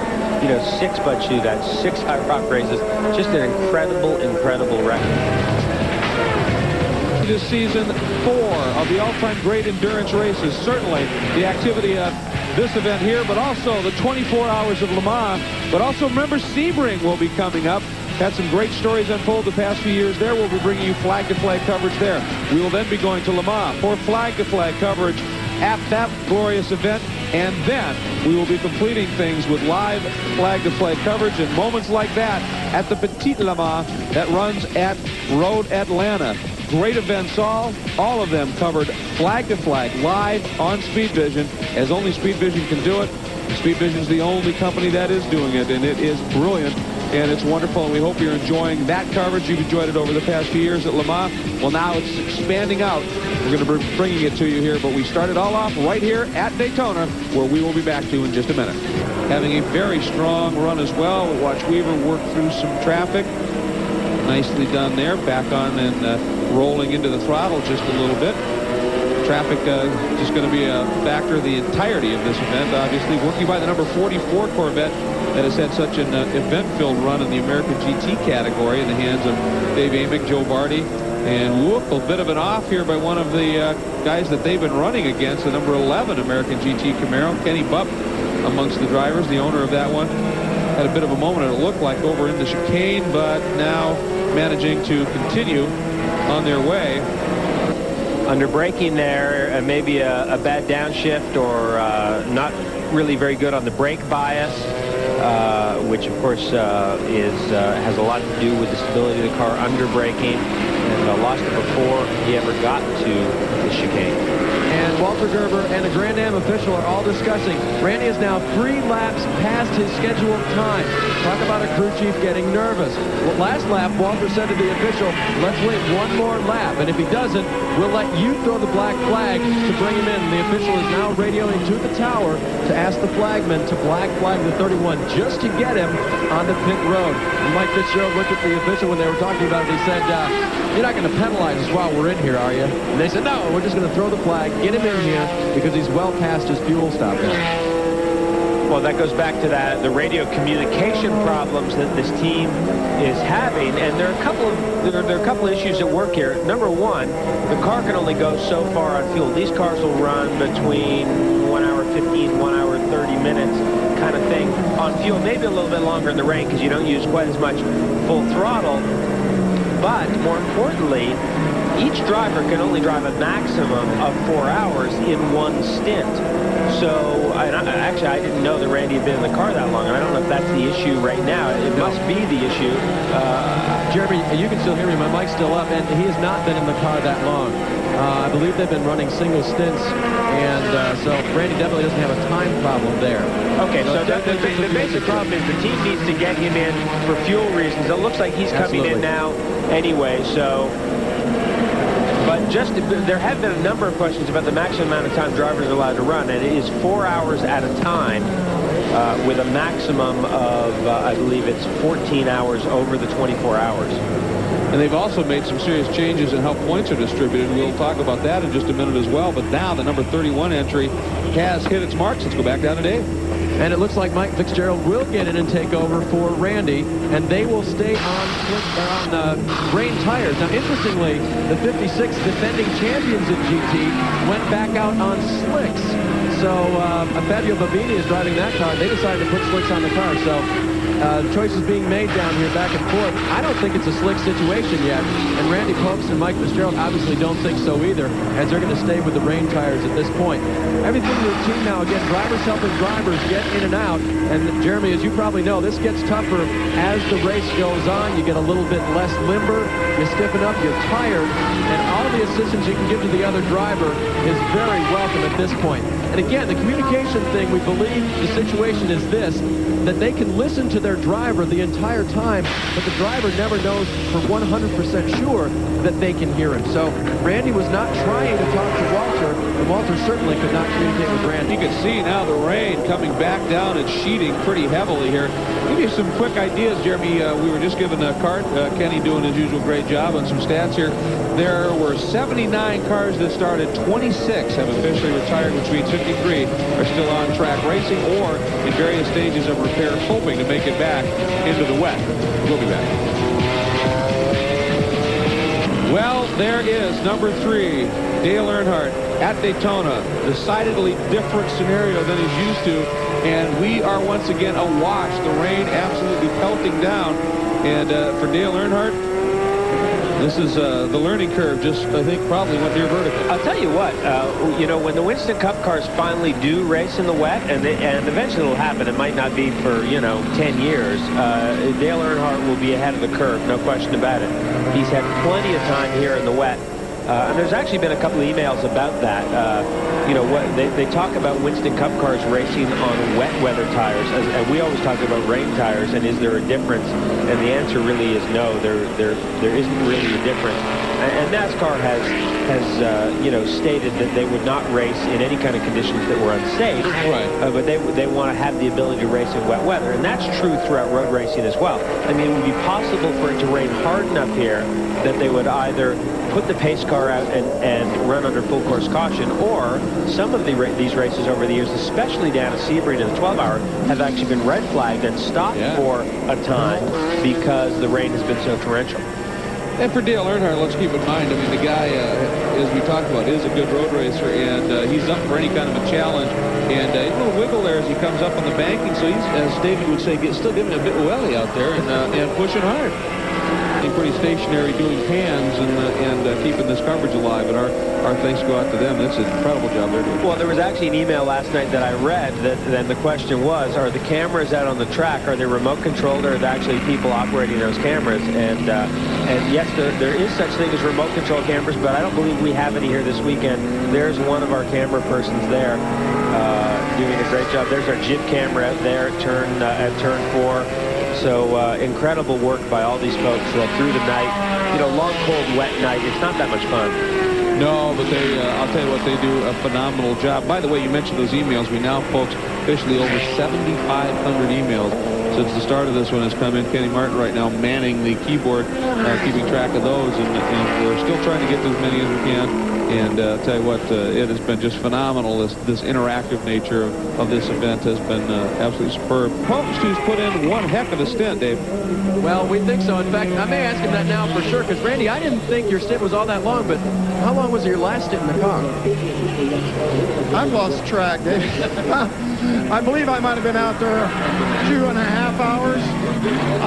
The radios quit working in our Porsche, but Porsche reliability on the 911 is what I've been counting on, because unfortunately, due to our setup, our car's just not very easy to drive in the rain. Ooh, what an adventure. At night, I couldn't see a thing. Driving into a gray mist, 140, 150 miles an hour, and just waiting for the guy ahead of you to brake and praying that nobody's sitting still sideways.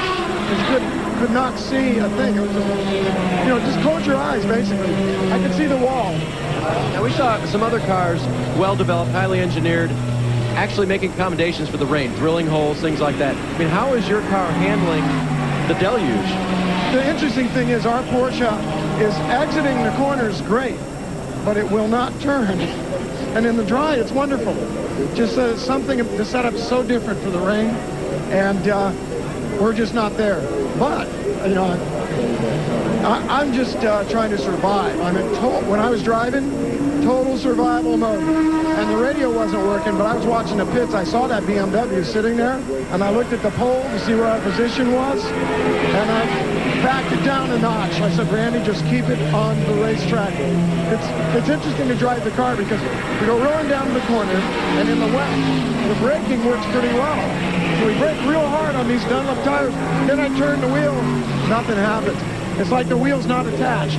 And I have to slow down, slow down, slow down. Finally, it starts turning. Meanwhile, cars are going, oh, well. Hey, Walter was getting nervous about your fuel. Did you have the light go on? Did you know you were past time? We have a reserve, and so you drive until the car starts for fuel. It kind of bogs, it dies, hit the button, and then come in. It's our plan B for when the radio quits working. And we were out of gas, but I wasn't going to come in until I was out of gas. All right, Randy finally gives up the wheel. Mike Fitzgerald takes over, and they continue to lead in GT. And of course, you hear him talking about the way the car handles. The reason it brakes so well and it puts power down so well is because the motor is way out back. And that's also the reason it doesn't turn very well. So it's great in the braking zones, but because all the weight is out back, there's nothing on the front tires when you get to the corner to turn it in. So it's just a compromise with those 911s with the motor way out back. Find a Petty, but on a rainy day, they're usually underneath the tent, and that's where we find Kyle right now. Kyle, tell us first about your best stint in this weather overnight, or maybe your best moment. It's like I said, every lap was a moment, man. Every lap, every corner. I started in the middle of the night, and it was just where you were running slicks. I was making really good time when it was raining and we were on slicks because everybody else had enough sense to slow down, and I didn't. So I passed a few people then, but then we put on the wet weather tires, and it took me a while to get used to it. But it's been a tremendous amount of fun. I appreciate Leo and Roger and all these guys letting me come do it. Now, tell me about those guys just a little bit. That's a pretty high-powered and very mature, I might add, experience working with you here. But, you know, just for the folks at home that might not know the entire story, you and Leo go back a long way with the family, and then getting Daytona in here as well. This is pretty good stuff. Yeah, you know, being with Leo, Leo does a lot with the Richard Petty driving experience, and that's how we kind of got up with him. And, you know, he wanted to know if we'd come do this, and I said, man, I'd love to. And Roger Hawley and those guys and this entire group, these guys have been up all night long, and I know everybody else up and down through here has also, but it's just a good group to come work with. They're very professional. The cars are immaculate. I couldn't say enough about the Porsche. It's phenomenal. It impressed me just to come down here and say, okay, that's a race car that comes from the factory, and the Porsche delivers it, and that's just phenomenal. I may have to go buy a Porsche to ride around on the highway when I get home. They may have got in my pocket on this one because it's pretty nice. I bet they did. Now, honestly, if you had to run Sonoma or Watkins Glen in the rain now, did you learn anything? Have you learned just by being out here? If you had to run your Winston Cup car in the rain? Yeah, I learned a lot. I learned that Sonoma and Watkins Glen is not wide enough for us to run in the rain. There's not enough runoff area. And I'm going to tell you what, I learned a little bit, and that's why it's been good for me. I can take what I learned here and take it back to what I do for a living. But more than anything else, it's just been something to take my mind off this past year and be pretty relaxed. Beautiful. Thanks, Kyle. Good luck the rest of the way. He does think he's going to get in for another stint. It will not be the next one, though. One of the other guys will get in for Back, and of course, right before we went to break, you saw the interview that we did with Kyle Petty, one of the drivers in this number 43 Orbit racing machine. And they talked a little bit about some of the high power in terms of team ownership and in the driving roles. Well, how about in the engineering role? Formula One Jordan designer Gary Anderson has come over and joined this team. Into driving this car in the wet. Kelly Collins trying to loosen up, warm up, one would suspect here. It is fairly cool. And one of the things about Earnhardt, you know, remember when they road race their Winston Cup cars, very heavy and on a much narrower tire than you find in road racing. So a lot of slipping and sliding going on when they race those cars. You watch them, they're very sideways a lot of the time. So I don't know if that's helping at all with this transition, but well, I'll tell you, he's doing a great job. We said somebody that did that little bit, ran a little wide going into the chicane, but following the regulations ran through the second part. And luckily was heads up enough not to take out the number 3 car. You don't want to do that. You don't want to do that. Not generally, especially not now. Onto the front straight he comes now. We saw Kelly getting ready to get on board, but no stop at this point. Dale continues right on by, start, finish, past pit in, and now down into the first turn. I almost wonder if he's just shaking him off right now. Going, no. I'm doing fine. I'll stay on board. I'm having a good time. You know, things are settling in. Don't forget, you know, there's a lot less traffic than there was last night. You know, there are a number of cars now that have officially retired from this race. So traffic-wise, I mean, just, you know, following this car around for a couple laps, traffic-wise, it's not nearly as intense as it was. So it does make it a little bit more relaxing when there's less traffic.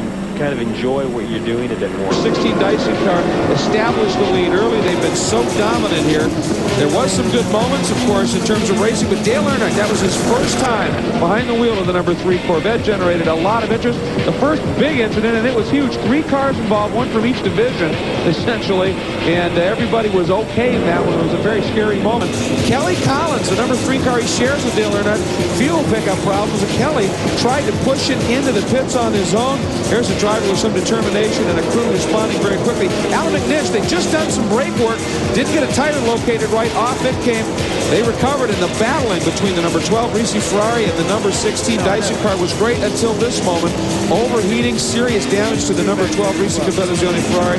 It is behind the wall. The rains came huge, but during that moment, the number 2 Corvette moved into 2nd overall. Dale Earnhardt happy about how things were unfolding with that team. Randy Pobst came in gesturing. No radio communications, trying to solve some problems. Even so, that number 31 White Lightning Porsche has continued to run up front. Then another big moment here. Tony Dudak got on board after a spin, but the car got sideways clubbed by the 09 American GT entry. Both of those drivers okay as well. Another frightful moment here. And then Andy Wallace, after he took over from James Weaver, just built the margin. Now James Weaver back behind the wheel of the car. And Dale Earnhardt has just crawled out of the number 3 Goodwrench Corvette, and Kelly Collins will be getting on board. Dale Earnhardt put in an absolutely stellar driving stint in some very abysmal conditions, turning some very quick laps, and now they turn the chores back over to Kelly Collins, who is also very, very talented, certainly in these conditions. They're topping up some of the water in the car. There's a good look through the window of Kelly.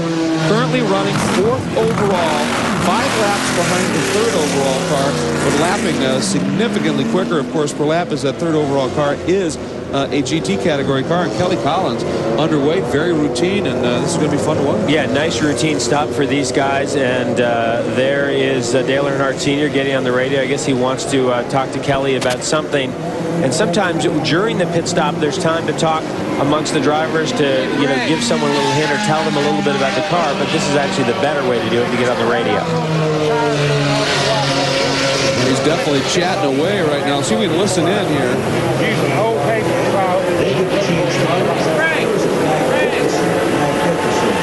Radio battery.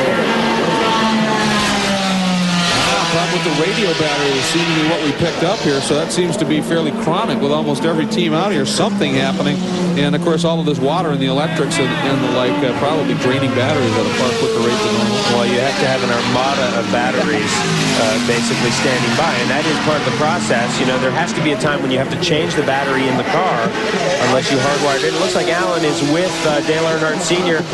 Let's go to Alan. Dale, it seems you're an instant rain master. Everyone's very impressed. Well, ran into rain over in Japan. It's the only time I've really been in the rain. A little bit at Watkins Glen on a tire test, but the car's just awesome, man. It'll do what you want to do. Just don't overdrive it. I've used a lot of the old pavement, a lot of the NASCAR corners. Very slick getting back on the NASCAR corners. It's a good race car. Real good race car. You look like a happy man, though. You've obviously had the time of your life out there. I was wanting to stay in there another stint. I was ready to go another one. Good. Thank you. Well, and he obviously, just watching him, the way he kept ripping by and continuing lapping, he's having a great time out there, but obviously it was his time to get out. Kelly Collins now on board, Jeremy, and there's a driver with some serious skill as well. We're going to watch the lap times here as we watch this battle as the number 3 Corvette trying perhaps to claw its way up into that top 3. Racing Riley and Scott car, a dominant display, the only way to describe it. They established it early, and it has been there ever since. We've been getting an awful lot of emails, folks. We want to touch on this regarding Speed Vision's Formula One coverage, and it's, you know, is it going to happen or isn't it? We remain incredibly hopeful. The negotiations continue. It is something that we very much want to do, and we've been pushing for that very hard. We have not, to be honest, received a final conclusion on that, but it is being very hotly pursued, and we're very hopeful that that will indeed happen, and we know all of you, a lot of you, very interested in that, and believe me, we want to be bringing you Formula One coverage on Speed Vision. We think it's going to happen. We just can't say absolutely 100% yes. this race was in this race. You know, so that, and apparently has about 50,000 racing miles on it, of course, with a lot of rebuilds. But, you know, much the same way as Jean-Pierre Moretti had a lot to do with the fact that Ferrari built a prototype car, the 333. You know, Rob Dyson was instrumental in this whole program as well. That Riley and Scott chassis over in the European series that has now gone through a lot of different names. I believe it's now the FIA Sports Racing World Cup. Had a lot of success there as well the past few years. So this Riley and Scott chassis, venerable but still very quick. Yeah, they've never been back, and happy to be with you. A lot of different types of stints are changing right now. We're got a good close look down in the pits of the number 11 AGT leader, the Hamilton Safe Camaro entry. And one of the stints that's starting is the one for Guy Hobbs. Want to welcome Guy back to the broadcast. Guy, pretty damp down there in the pits and busy as always. Very damp, and it is fairly visible down here. It shows on many people's faces. However, these guys are quite happy. They're leading the AGT class, car number 11, the Camaro. They've brought the car in, and it looks like they're going to do a brake pad change, which of course is routine. About 5 hours to go. That'll get them through to the end of the race. The drivers have changed. Dick Greer is now getting into it. The Riley and Scott Mark III chassis has built a dynasty in sports car racing. Since it was introduced in 1995, the chassis has won 41 times in 87 major professional sports car events, including every sports car championship since 1996 except one. The Riley Scott Mark III is arguably one of the greatest sports cars ever built. It goes up there with the 934, the 962, some of the Ferrari models, the GT40, the Porsche 904. It's a superb chassis. Riley and Scott is named for Bob Riley, who, among other things, is known for designing A.J. Foyt's 1977 Indy 500 winning Coyote. His son Bill, who has followed in Dad's footsteps and does much of the design work today, and former McLaren Formula One mechanic Mark Scott, who helped wrench James Hunt to the World Driving Championship back in 1976. All three worked together on Kenny Bernstein's IndyCar team in the late 80s when they decided to branch out on their own. In the early 90s, they started building Trans Am cars, with the last of those new chassis built in 1996. As is the case in sports car racing with the Mark III, today, 5 years later, you'll still find many teams running some form of a Riley and Scott chassis, including current Trans Am champion Brian Simo. Last year, though, was a difficult one for the Indianapolis-based company. Working with General Motors on the reintroduction of Cadillac to sports car racing, things started off well. The car led a portion of its first ever race, last year's Rolex 24. But by the end of the year, GM decided to end its relationship with Riley and Scott. What did Bill Riley learn by going through all this? Well, you learn from your mistakes, so I learned a lot. I learned quite a bit on a lot of different things, unfortunately mostly politics, but learned quite a bit of stuff and learned some stuff on the car. It was definitely a tough year. Definitely was a tough year. I'm still on good terms with everybody that was involved in the program, and hopefully they're on good terms with me, but it was just one of those things that didn't quite click right, or the pressures were too high or something. So now, for 2001, Riley and Scott will move forward, designing and building new cars for both Trans Am and sports car racing. In fact, later this month, they'll unveil their new R&S Mark III C chassis, which will be delivered to the Robinson and Dyson racing teams. We're wondering, does the C stand for Cadillac?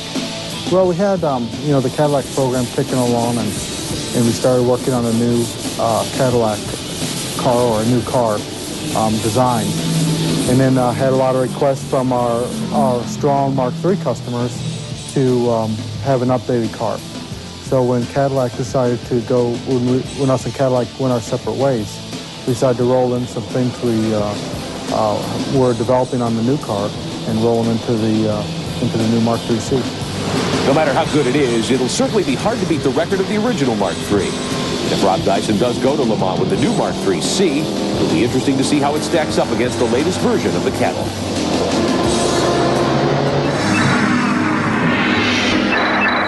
There is this silent, eerie, and empty feeling in the garage about now. This is a good sign. A door that's open. Team Corvette still in the running. But the closed garage door, signs of other teams that have faced heartbreak and disappointment. It was fog in the cockpit that was the blind spot that was the undoing for Comer Racing.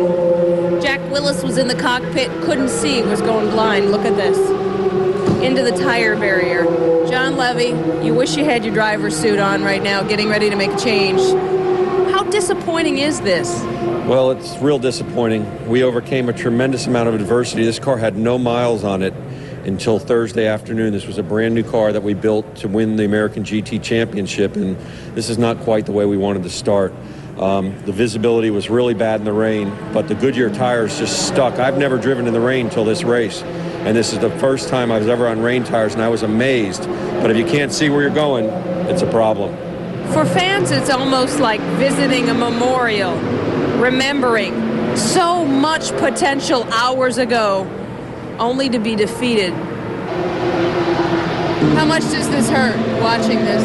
Oh, it really bothers me to see Alan McNeil is out. He's one of my favorite drivers. So, you know, I'm a big Ferrari fan. We would have liked to seen him stay in and win. Heck, they were doing good for a while there. And although this garage is silent now, there are signs of the stories and the activity overnight.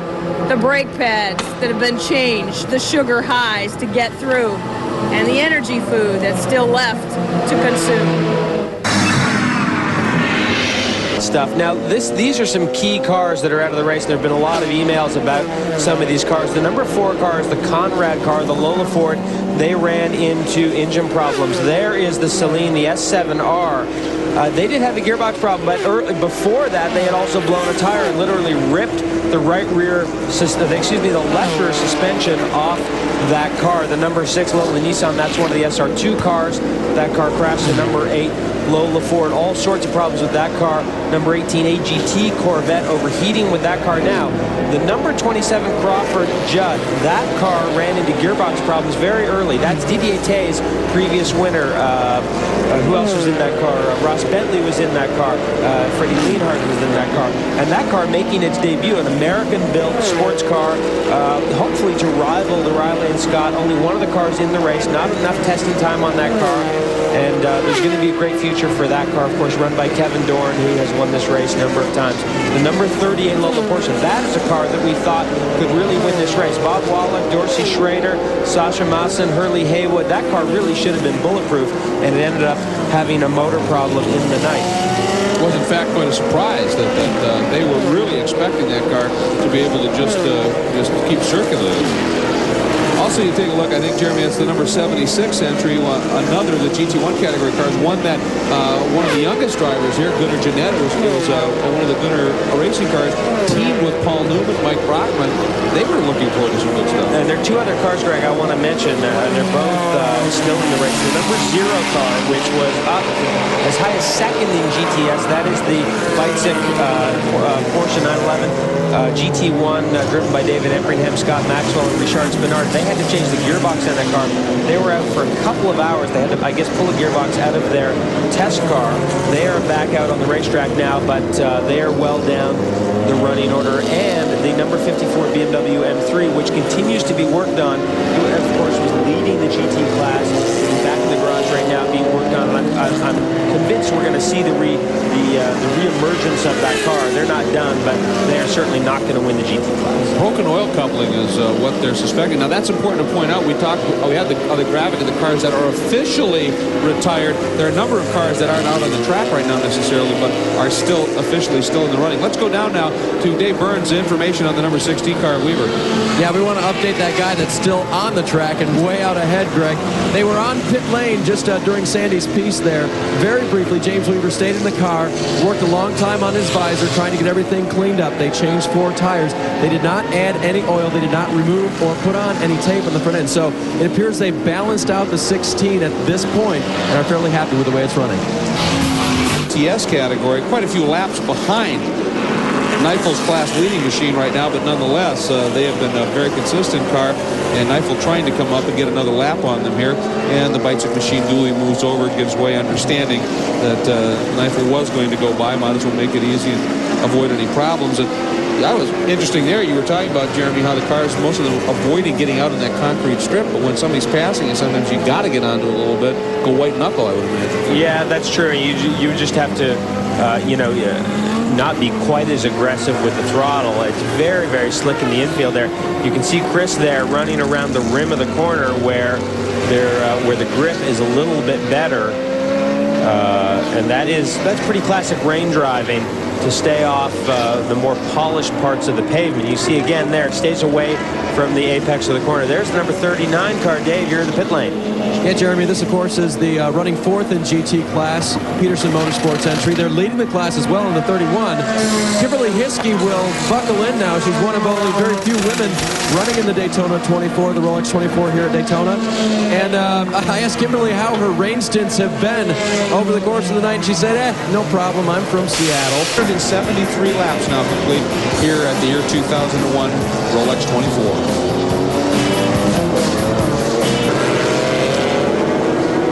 We are back at the Rolex 24 here at Daytona, and of course this is the opener of SpeedVision's Grand Slam of Endurance, but very separate sports car racing championships in North America right now.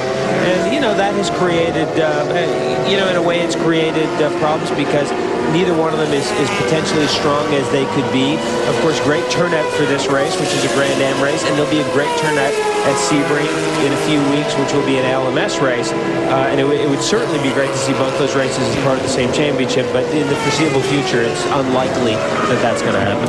Well, and part of the reason for that is because each of these series truly believe that their philosophy is one that is successful. You don't want to say, necessarily say right, but a successful philosophy. A lot of it is driven by the current state of financing in the world. Let's take a look at those two different series, the state of sports car racing.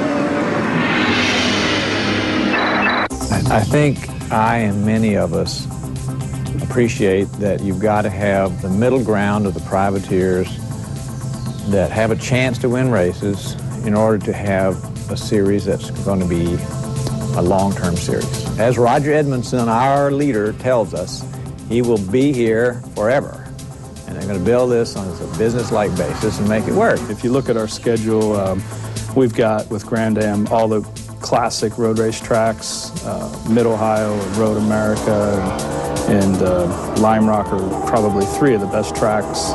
You've got Daytona with the biggest race of the year. The people that have the best package, the best tracks, the best TV package, the best money, they're the ones that are going to win the battle. And if history is any guideline, I think the Grand Am is on the right path. This is not a new story. John Bishop saw this seesaw business several times, and unfortunately, it's not allowing the whole sports car program to grow in a reasonable way right now. I was with John Bishop series from '74. In 1986, we were Columbus, Ohio, on a street race, and we had 43 prototypes, 23 lights, and 20 GTP, full-size GTP cars. They all looked exactly the same. What a field. And you know what we said? We said, when are we going to get to the big time? When is this going to when is sports car racing going to take off? Guess what? We were on the moon. But we didn't know it, I guess we had good oxygen masks. So, late in my career here, I would like to see one series. I'd like to see everybody running, and I'd like to see it so that there's that middle ground where, as I like to say, the merely wealthy can afford to run. Well, and of course, Jeremy, as we take a look right there at the Mazda Kudzu that Jim Downing does campaign as a privateer, when they decided after the factory teams got it really ramped up at IMSA, costs skyrocketed and the like, they decided to create then the World Sports Car concept, and you were really at the forefront of the development on those rare machines. Well, this is the battle that's been going on for decades in sports car racing, this balance between factory involvement and the participation of factories and the privateers. The factories always come and go, and they do it on their own terms, and when it suits them to be here, they'll be here, and when it doesn't suit them, they go away. And so if you build something on that foundation, it's precarious. And the argument with Grand Am is that you build it on the foundation of manufacturers building cars that are available for these privateers to run. And that is really the difference in philosophy between the two championships, and it will be interesting to see how it plays itself out. It's not going to get resolved in the next 12 months, that's for sure. Well, and I mean, even the American Le Mans Series, Don Panos has really pushed the manufacturers involved in that, including his own company, to make the cars available to private teams. Audi has agreed, in fact, to do that. Champion Racing is going to be fielding one. The difference is the cost. Right now, if you want one of those Audis, it's whatever they want to get for it. In this series, in the Grand American Road Racing Series, there are price caps on these various categories of cars, so you can go to the manufacturer of one of these cars and get it, and you know what it's going to be, and it's significantly less than some of those other factory programs. And that's the idea here. And I think what frustrates a guy like Jim Danny and a guy like Kevin Doran is that, they would rather that everyone race together, and obviously sports car racing in North America would be stronger if that was the case. But as we've already discussed, the philosophies and the approaches are very different here, and it's going to take some time to sort that all out. Flash 24, there is our class-leading sports racing prototype 2 machine, the number 21 Archangel Motorsports Gemstar Communications car. Guy Hobbs, this has been a relatively long stop for these guys. Yeah, I'm trying to find out what they're actually looking at back there, but they did change drivers. They've obviously changed tires. They've obviously refueled. Martin Henderson is now in the car, and of course they do continue to lead in their class. And we're going to talk to the driver who got out. He's just gone to the back of the pit area to take his helmet up. He's reappeared. Here he is. How you doing? Just first of all, a quick update. What were they doing on the back of the car then? Or the earplugs have to come out. What work were they doing on the back of the car just then? We're just adding a little bit of oil to make sure. It's been a long race. The car's been using a little bit of oil. We just wanted to keep everything safe on the engine. Quite a story here with this car. You got a couple of British drivers, yourself, and of course Andy Lally. Things running very well right now, and you've got to be happy to be out in front in a sports racer prototype 2 class. This car, we just got this car about a week ago, and the boys have been doing a tremendous job, and it's been our job to keep it on the track. We've had no mechanical failures so far, knock on wood, and we just got to keep things clean. Keep it clean, and we'll be all right. How hard is it to race out there? Because you guys one of the faster classes, but obviously also you're getting the sports racing classes going by you. Really busy work out there in the cockpit. Well, the visibility gets very difficult, especially in the banking when you've got 3 or 4 cars all going down into the chicane. And you just got to be careful, that's all. I also noticed from aerial shots there is so much mud and debris and grass out in the corners on the infield section. Is that really bothering people? It's been a long race. You got to kind of expect that at this point in the number of hours we've got on the track. So, again, we're just trying to be careful. Remember where everything is. Just don't make any mistakes. All right. Well, have a cup of coffee, maybe get a bit of kip, and then we'll see you back out in the car. Thank you. All right, that's Paul Macy, who just got out of the car, and now Martin Henderson is in the car for 21. Thanks very much, Guy. And it's interesting, Martin Henderson, he's a front runner in the Sports Racing World Cup last year, driving the Pilbeam chassis, watching the number 2 leading GTS division, second overall machine, making a run down in the pits. Obviously, this class, the Sports Racing Prototype 2 division, running in Europe to great effect as well with that Pilbeam chassis, Tempoli. I mean, there's a number of chassis being developed over there. Looks as though that's Frank Freon who's going to be falling behind the wheel of that car. It's so good, huh? Yeah, I mean, just last two or so hours, I was just trying to be the smartest guy in the racetrack and take care of our baby. Chris, you've been doing this race for a number of years. I've been covering it for a number of years. Have you ever had a more miserable weather situation than here this weekend? I love it. I mean, it's great. I mean, I'm all for it, but it is miserable. But behind the wheel, it's pretty intense. Sometimes you can't see, and it just adds another element that makes it a great race. Are you having any problems with the windows steaming up front? Not really. The only visibility problems I've had really was spray from the prototypes. All right. Thank you very much. I'm going to head up to Dave Burns. Thanks, Guy. We have the GT leader, 31, in the pits. Mike Fitzgerald has hopped out now. Christian Menzel gets in. They are, when I asked them what they were going to do to the car, they said they were going to add speed. Well, they're going to do a couple of things to do that. One is probably putting Christian in the car. He's one of the young lions. But they're also making a sway bar adjustment on this Porsche 911 GT3R. Of course, they're third overall, which is great as well. So by adding speed, they're trying to stay out ahead in GT, but third overall is fantastic. To adjust this sway bar, they actually release it, I'm told by the engineers here, and put it in a different location. So they drop the nut off, they move it over, they put the nut back on. That's the change that they're making right now. So with only a 4-lap lead over the next GT in class, they've got to get this going just a bit faster. And so even though they've run through the night, they've run well, they want to make it grip better going into the corner. As they would say in NASCAR, loosen it up a bit. So that's what they're doing by changing the sway bar in the front. We'll see if we can run. Greg, we're going to also run over and see if we can find Mike Fitzgerald. Okay. We'll bring him out there. And he's just run back to the back. We'll ask him how his stint was. Mike's talking with Brady real quick. We'll bring him out. Mike, I understand they were trying to add some speed and make it, loosen it up a bit, add some grip to the front with a sway bar adjustment. Did you know? You didn't know that because you couldn't tell them anything, could you? No, I can't hear anything in the cockpit because we've lost radio communication. I think they can hear what I'm saying, but I'm not sure. So, yeah, if they're making a sway bar adjustment in the front, that's the right thing to do. The car will not turn in right now. So it could use some more grip to pick up some speed.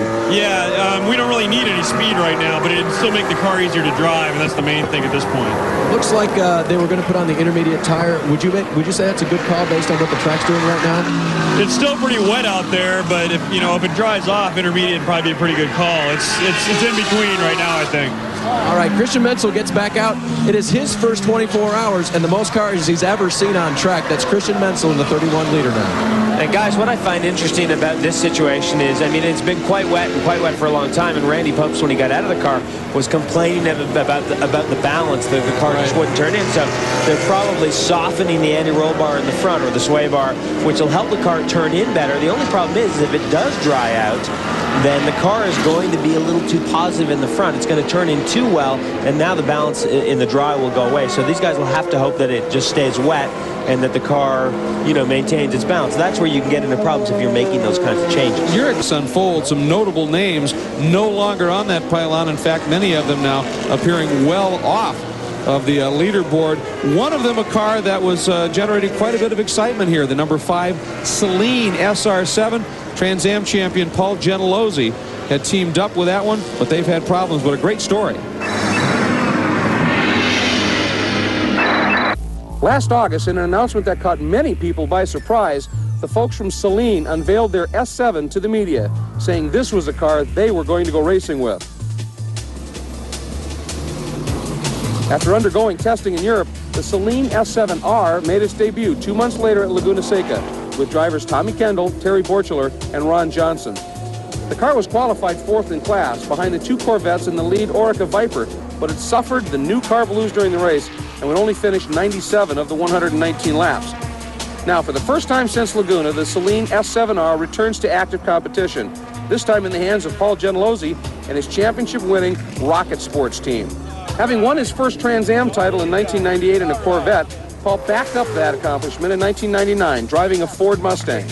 And then in 2000, he boldly debuted the beautiful Jaguar XKR and almost became the first man in the history of America's oldest continuous road racing series to win 3 consecutive championships, driving 3 different makes of cars. We've kind of always prided ourselves on doing creative and innovative things. We came here with the Nissan in '94, driving with a team we'd competed against. That caused a lot of discussion. We came back in '95 with a Ferrari and led 23 hours of the race, only to be disappointed at the end with a little engine problem. We've always tried to be creative and innovative, and when I looked at Daytona, this seemed to be the best of those worlds. I mean, it's a wonderful race car. It is in traditional rear engine form, a monocoque tube combination, rear engine, transaxle, uses a 419-inch Ford-based Celine engine. The car has a lot of power, a phenomenal aerodynamic package. It's the most stable car that I've ever driven at those kinds of speeds, the 180 or 90 that we get to around here. Last year, when the faster sports racer prototypes encountered mechanical problems, the Dodge Vipers and Chevy Corvettes dueled down to the wire, with the Team Oreca Viper winning the 24-hour Enduro. The last time a non-prototype car took overall honors?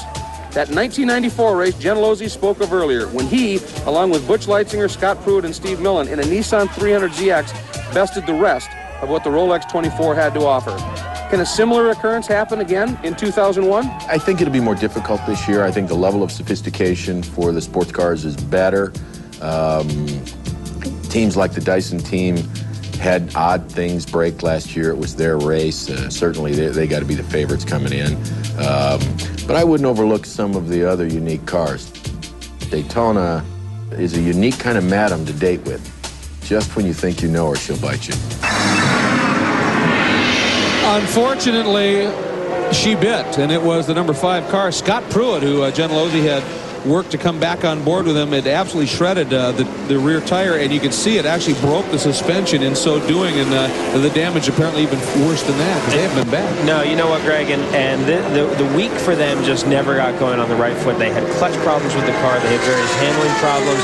I mean, the car just, Paul Gentilozzi hit the wall, so they had some crash damage to repair, and they just never really got the program rolling this week. They had a good test in early January, but they ended up bringing a different car here for the race, which actually that was the chassis that had run at Laguna. And Paul said the car was just never as good here, and they just never really got their week going on the right foot. Well, it was announced earlier that Paul Gentilozzi was teaming up with Johnny Miller for a 2-car Rocket Sports team in Trans Am. For this race, those two were driving it. They brought on board Scott Pruitt, of course, was a teammate with Paul when he won here in '94, and also Anthony Lazzaro.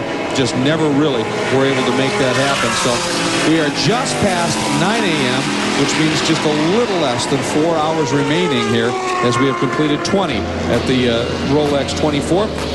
That's going to end it for myself and Jeremy Dale. We're going to turn it back over to Bob Barsha, Sam Posey, and David Hobbs. Thanks, everybody. Before I was interrupted by somnambulance,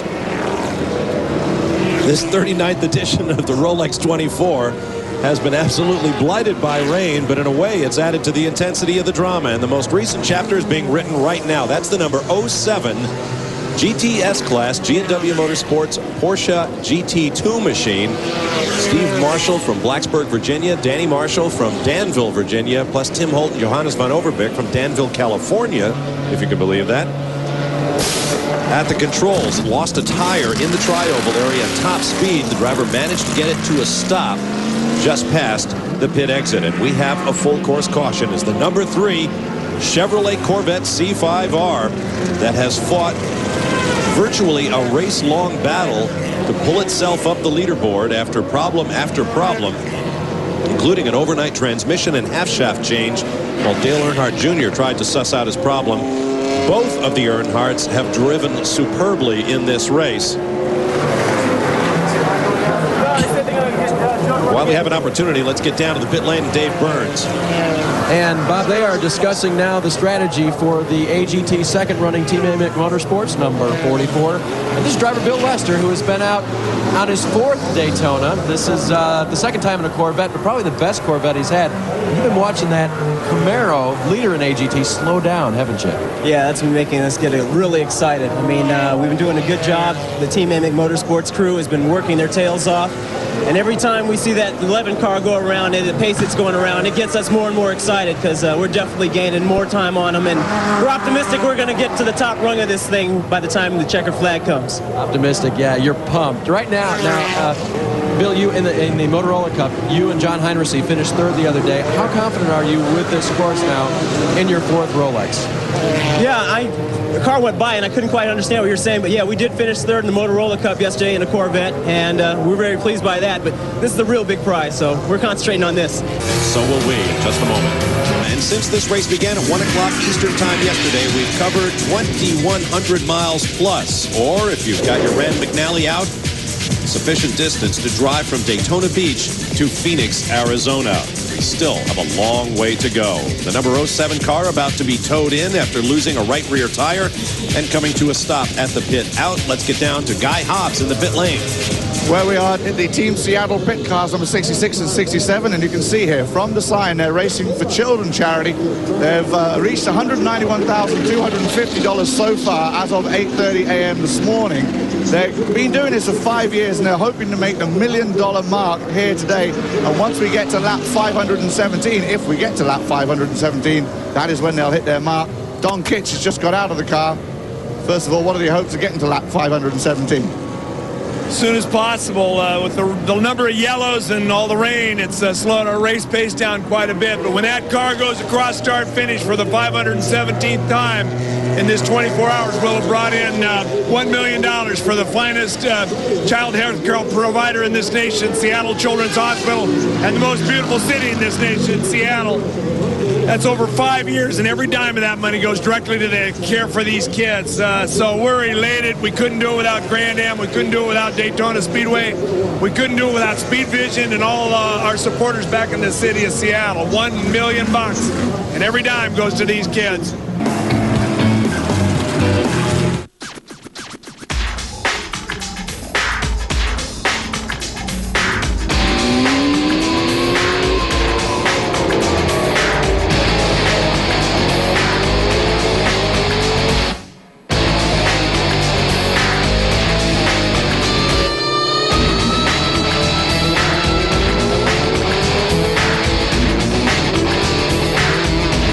Scott's 6-liter Ford V8 is out on point once again. We've just completed our 10th full course caution of the race thus far. We've been under yellow flags for a total of just over 2 hours thus far in the race. I tell you, if I was James Weaver, I'd be just like a cat on a hot tin roof now with nerves, because the times I've done that at this sort of race, and I mean, he's led so many laps. It's just too good to be true. Dropping out early is dropping out late. God, nothing more. It's just too good to be true.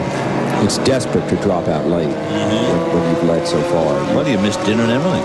Well, exactly. But it's as if there's a kind of cumulative bank account of things that you've achieved, and you lose it all. It's worse to have amassed it and then have it snatched away from you than never having amassed it at all. But of course, as James Weaver said at the year-end show in Connecticut a few weeks back, he said, of course, the one thing about driving with Wallace, as he calls his teammate Wallace, is that he is really, really, really lucky in this type of race. Yeah, that's a good point. Well, look at this graphic. The last time a pole-sitting car, which the 16 Dyson car is, won the race was back in 1993. Dan Gurney's All-American Racers squad in the fading years of the GTP era won from pole position. They also set the fastest pole time, if I'm not mistaken, that year. Juan Manuel II, and car off, the number 57 GT Porsche. Fangio went around this same 3.56 mile layout in, what was that number again? 133. It was 133 mile an hour. Number 52 BMW. Excuse me, that's one of the six-cylinder models. Become familiar to sports car racing fans. And he's well and truly off. Wow, that grass, of course, is jolly wet. He's got to be ever so careful he doesn't get bottomed out in there and get stuck, but he's obviously making Look, it's BMW's new SUV. That's the Safina Racing model for Joseph Safina, Carlos de Quesada, Scooter Gable, and Doc Lohman.